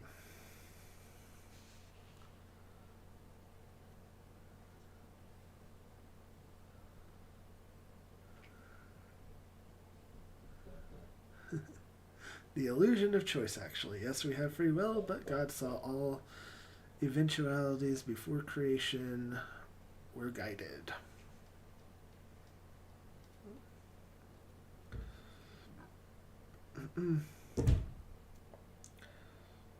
Oh, do we have an mice? Oh, we have an mice. You want to come over? Yeah. All right, come on. Come on, baby. Oh, here's the mice. She's going on 24 years old this year. Yeah. Yeah, she's our old biddy of the house. Good to see you too, my boys.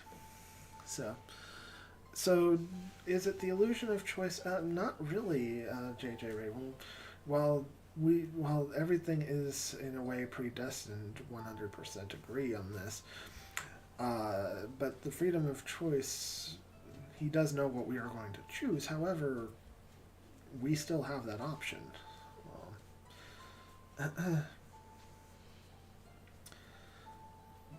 Options are put out, and things are left to us.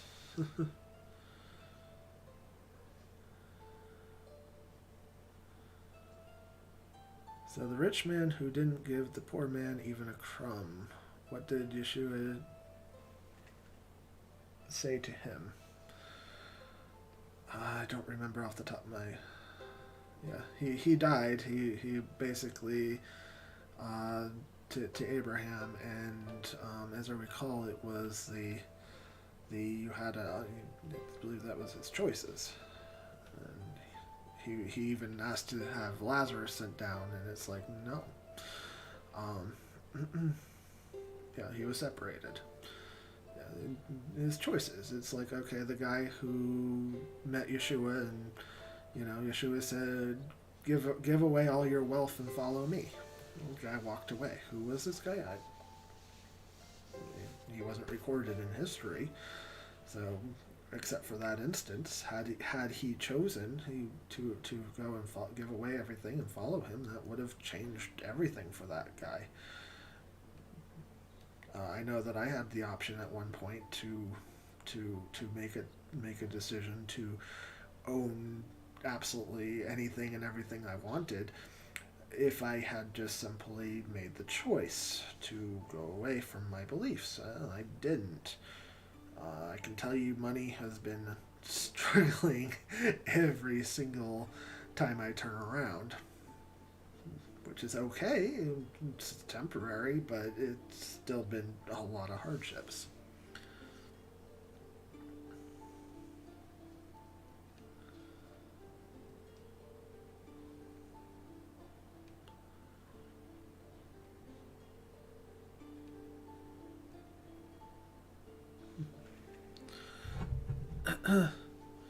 So, let's see. Yeah, the sheep and the goats who are separated, absolutely. Sadly, many don't know who God is. Most believe in the God of this age, the God of this world, which is Lucifer, the one who interacts, and we notice true God made all his decisions before creating. So, if you're listening, book, thank you, book, for the tea. I appreciate it very much. Alright. Sadly, many don't know who God is. Absolutely, I agree with that one 100%, JJ Ray. Many do not know who the Creator is. Many people, even in church, don't know. And that's just the reality behind it, is that, unfortunately, what we see here, at least in America, I believe other countries are much different than America. And unfortunately, most of my religious churches that I've seen have been in this country. So please note if you're from a different country and see things completely different, I am speaking to Americans on this one.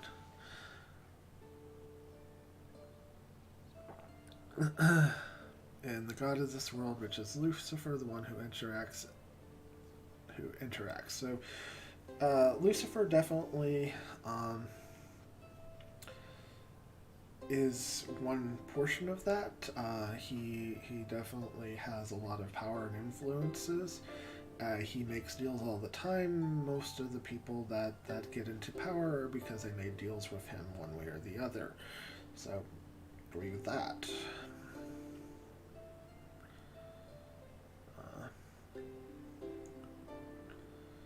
And we notice true God made all the decisions before creating. Well, so the creation here that we see, we are different than, say, the angels or fallen or the demons or anything else. We were made in the Creator's image. Well, so what does this mean? This means that when you take and look at it and say, what does being made in the image mean? You know, a lot of people say, well, that means we look like God. We don't look like God. I hate to break it to you, we don't look like God. The image that he gave us was free will and the ability to create. So what you see is that we have free will to choose who we serve. Choose this day who you serve. We have that ability. We have the ability to create things. This is why when you look at the planet, we do so much more than any of the other animals on this planet. We create buildings, we create roads, we create structures, we created this computer I'm working on, we created the TV. We have created immense amount of things that you just do not see in nature, and this is because we are made in his image. The creation and free will, absolutely, it's pretty awesome.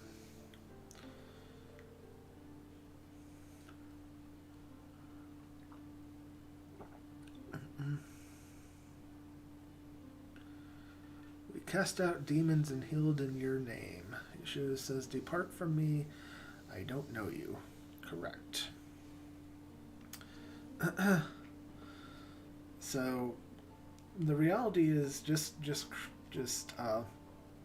so many people call and do things in the name of Jesus constantly and frequently. You look at some of these mega churches, it is absolutely horrendous what you see in there. I went to one because a friend got a hold of me and said, I need baptism. And I said, okay.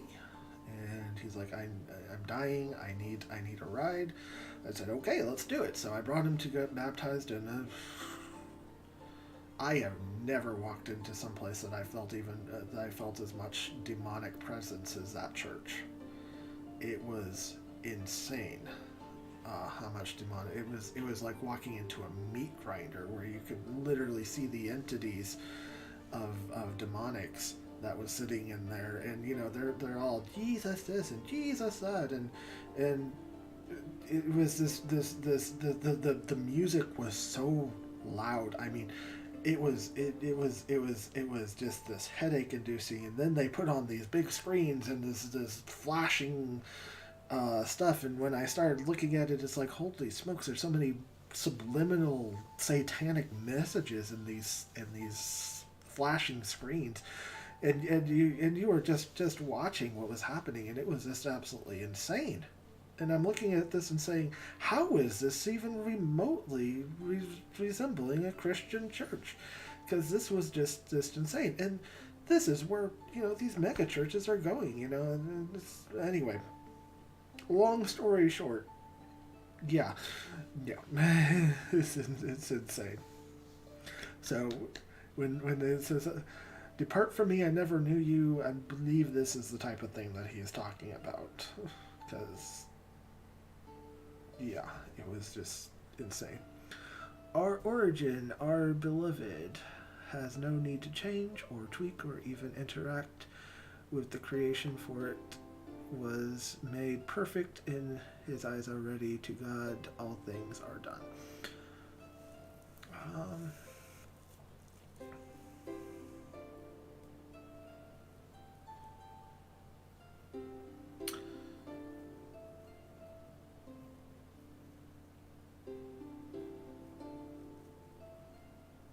So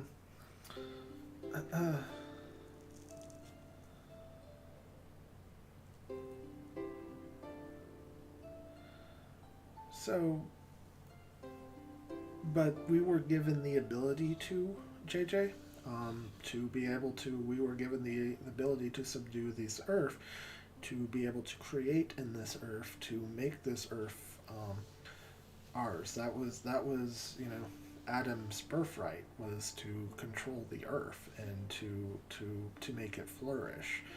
Just because we don't doesn't mean that that's not what we're supposed to do. For anybody who is a Christian, they should, and follows the Creator, should be looking at the earth and saying, how do I make it better? Because we've been given the ordinance to take care of it, to make it better, to continue with it. So topic for another day.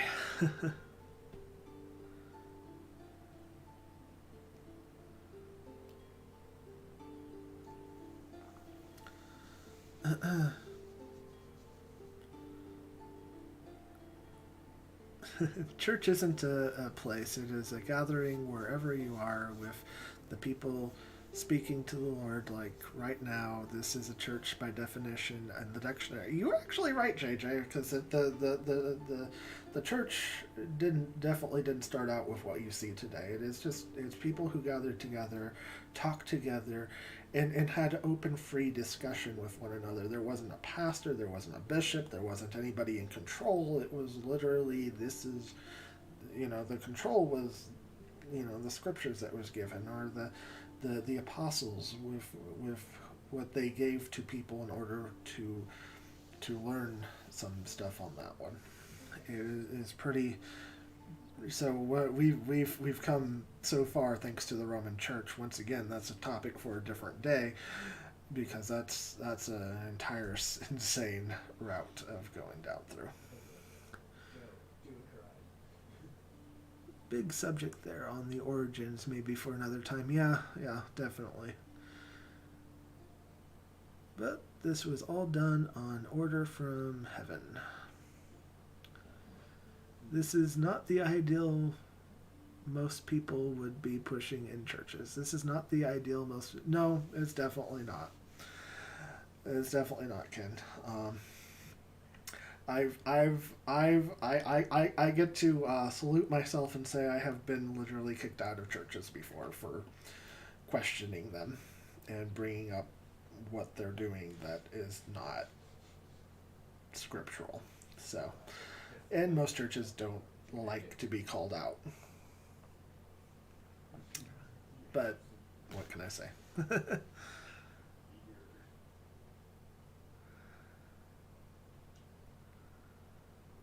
Lucifer, aka Azalea, was sent here to teach. I'd like to see more information on that one, JJ. Because I would disagree with you on that one, but I am not going to say that it is impossible, but I definitely don't agree with you on that, JJ. Okay, cool. Thank you, Kiwi. Appreciate that.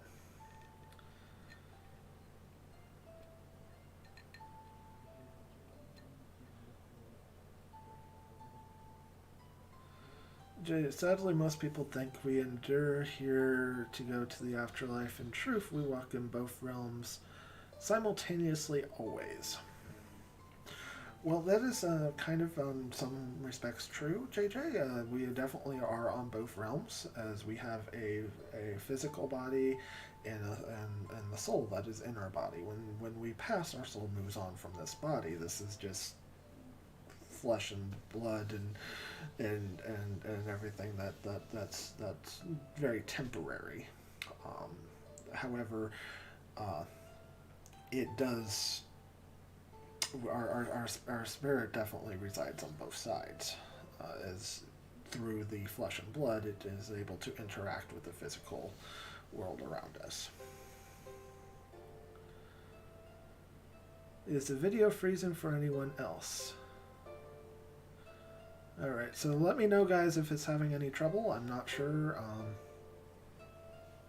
If it is freezing, please let me know. I appreciate that. Maybe a lower resolution. That's always possible. Sometimes if your internet's gone out, it might be kicking out too low, and you might be having trouble on that one.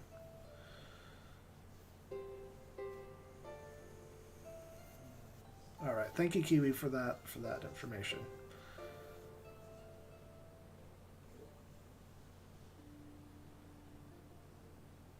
Love you too. I feel good. Sorry you have to go. I appreciate you being here.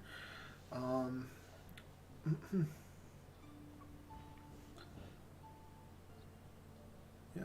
So take care, and much love to you. So, but yeah. So yeah, definitely some interesting points you bring up, Jay. I do appreciate you for sure. And so, Kiwi, what is for food? I am curious.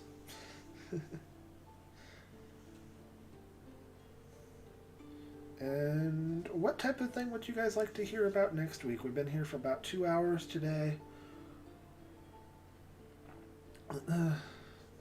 Definitely a good show, I think. At least I hope so. And I enjoy these open discussions, guys.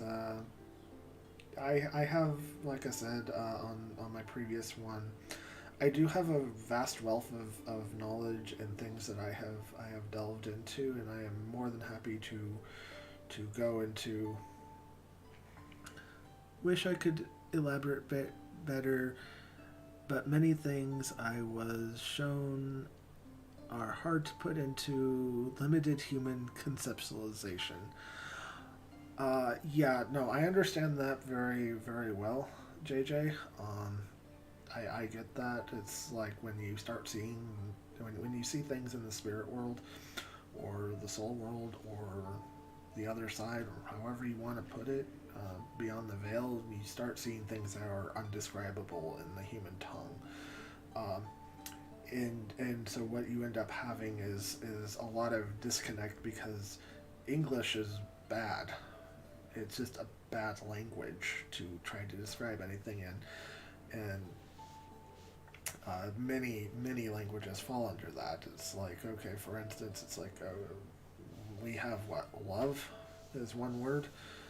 You go into some other languages and they have 12 different words for love, all meaning different things within that love. It's like, father children love, mother children love, husband wife love, brother sister. It's like when you start getting into it, it's like our language is just not very good.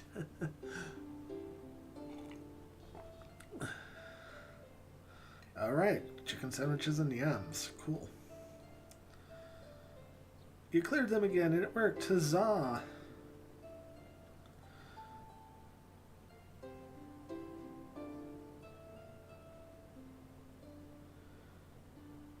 The quantum effect, the Mandela effect, yeah.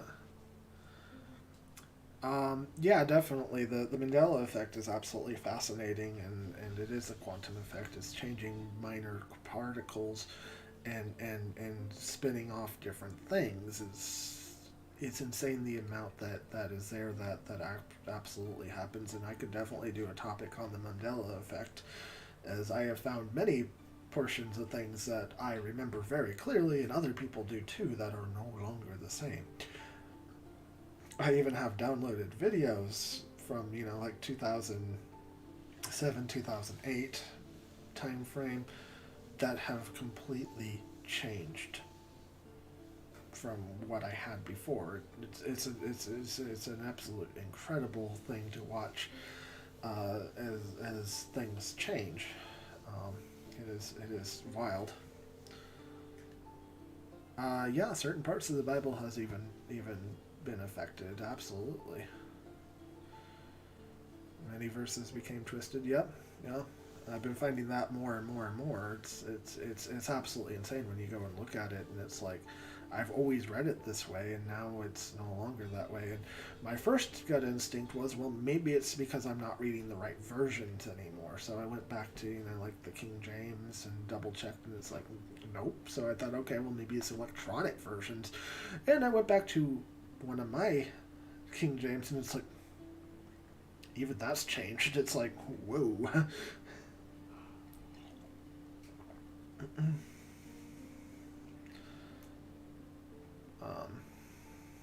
So yeah, when you have books, films, and everything else start changing around you, it's pretty wild.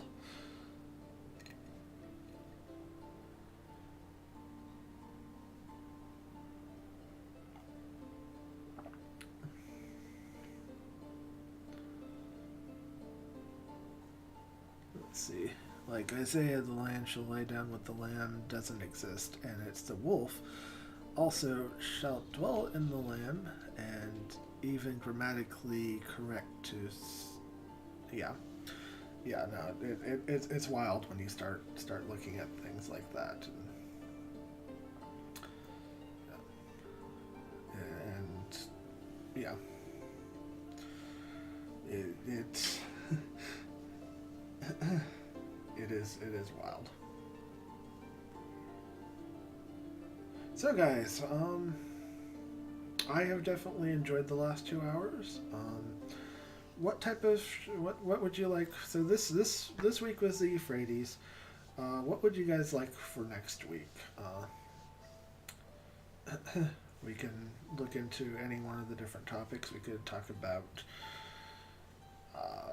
I have some pretty cool information about Bigfoot. We could do demons, we could do angels, well, angels and demons, we could do aliens, we could do more stuff. Lots of different stuff, guys.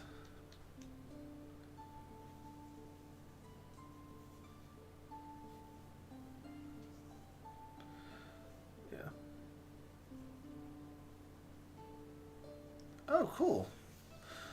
Cool. Well, happy early birthday on the 2nd for Groundhog's Day.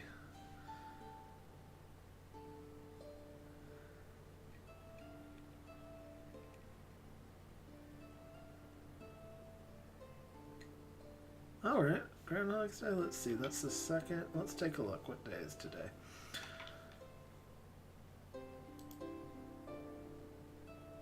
Next Friday? Yeah, I think I could do next Friday. I would be happy to come on early on next Friday.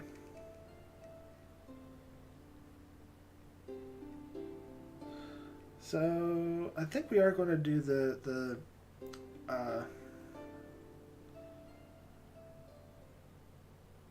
yeah. So next Friday, Dragonfly will be on.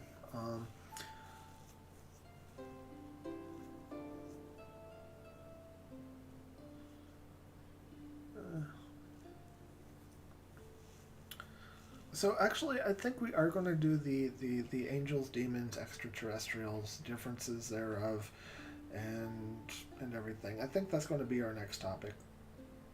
I'm liking it. I'm feeling it. Angels, demons, extraterrestrials. That's going to be next week's or next Friday's topic. Mm-mm.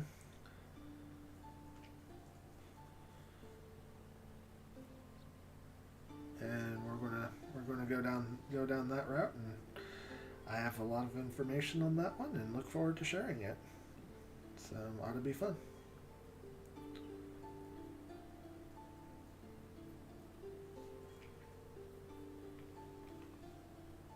All right, so I'm gonna look and see who might be on, and see who we can raid.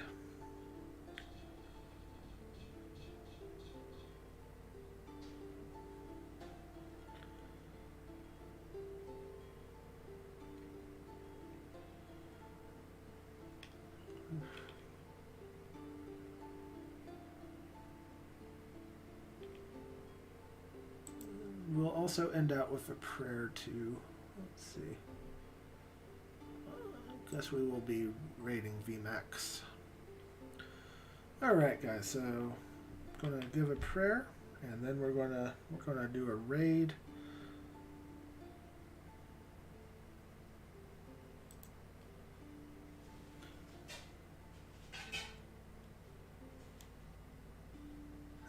Many blessings to you too, J. Ray. And I hope that you will join us on the next one, J. Ray, because while I might not agree with you on everything, I always appreciate some intellectual conversation.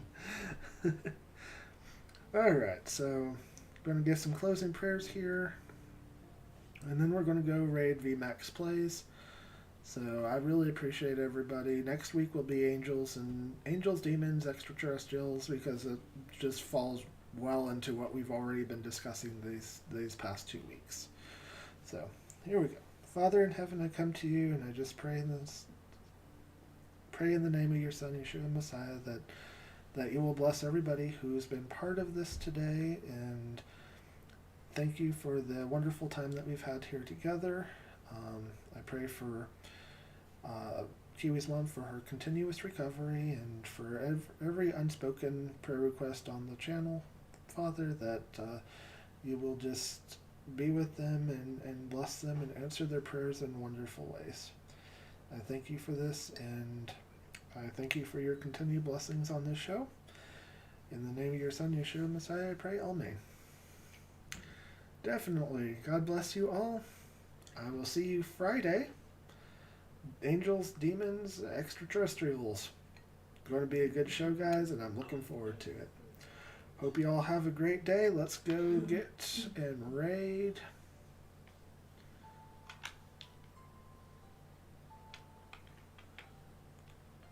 Oh, man.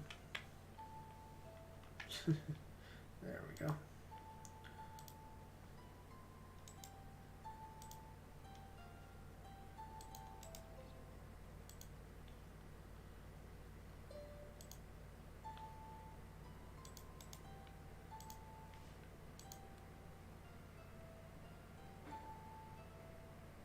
Amen and shalom. Let's see, did that go through?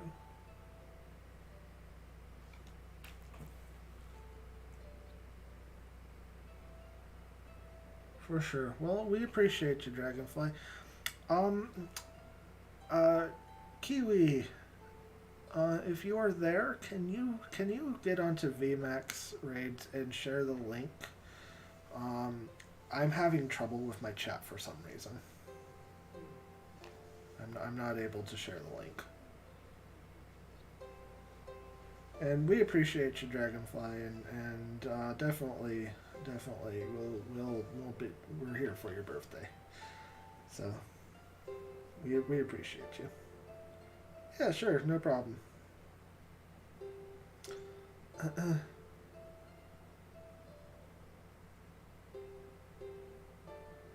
Awesome.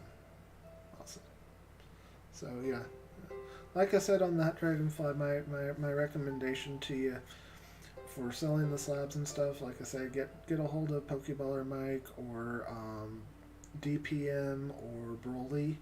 They can definitely point you in a much better direction than I can.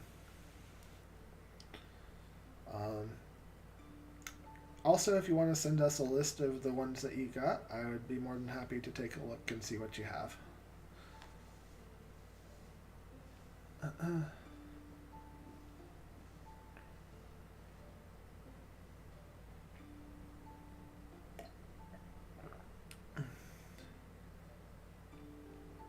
But I appreciate everybody on here today. You guys are absolutely awesome.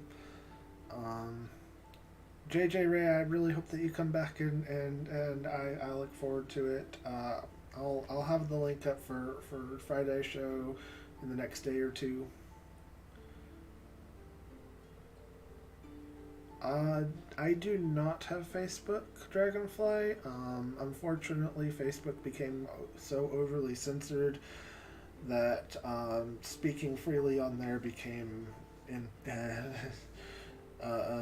impossibility, so they shut down my account because I spoke freely. And they wanted to, all that, so I do have Discord, though. If you have Discord, you can find me, Krynanya, pretty easy to do on any of the main channels. Okay, yeah, I could definitely text you.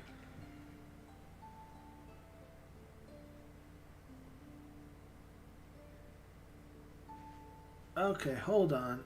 Let me send it to you. I'm going to send you it over MeWe. Kiwi. And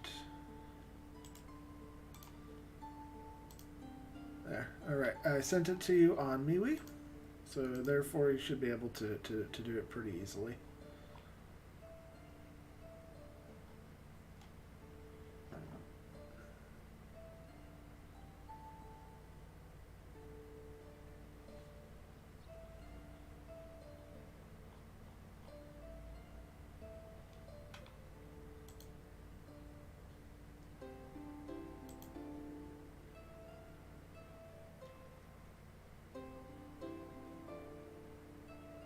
Yeah, I'll look for that. Gmail, explanation point.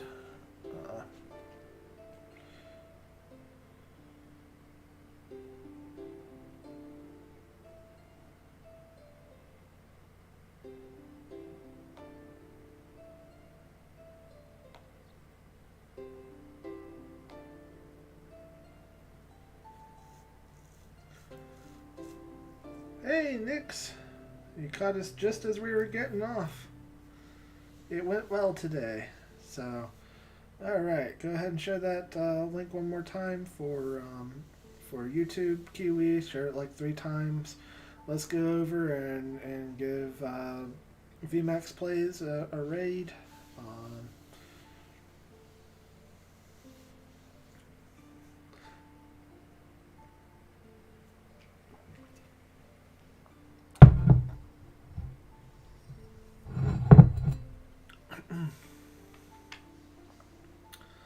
Alright, guys, we'll see you next Friday. It'll be relatively earlier. It's okay, You were sleeping, it's all good. Alright, guys, I am off. Thank you all for being here. remember, next Friday, angels, demons, and angels, demons, aliens. What's the differences and what it means. Alright, guys. See you then.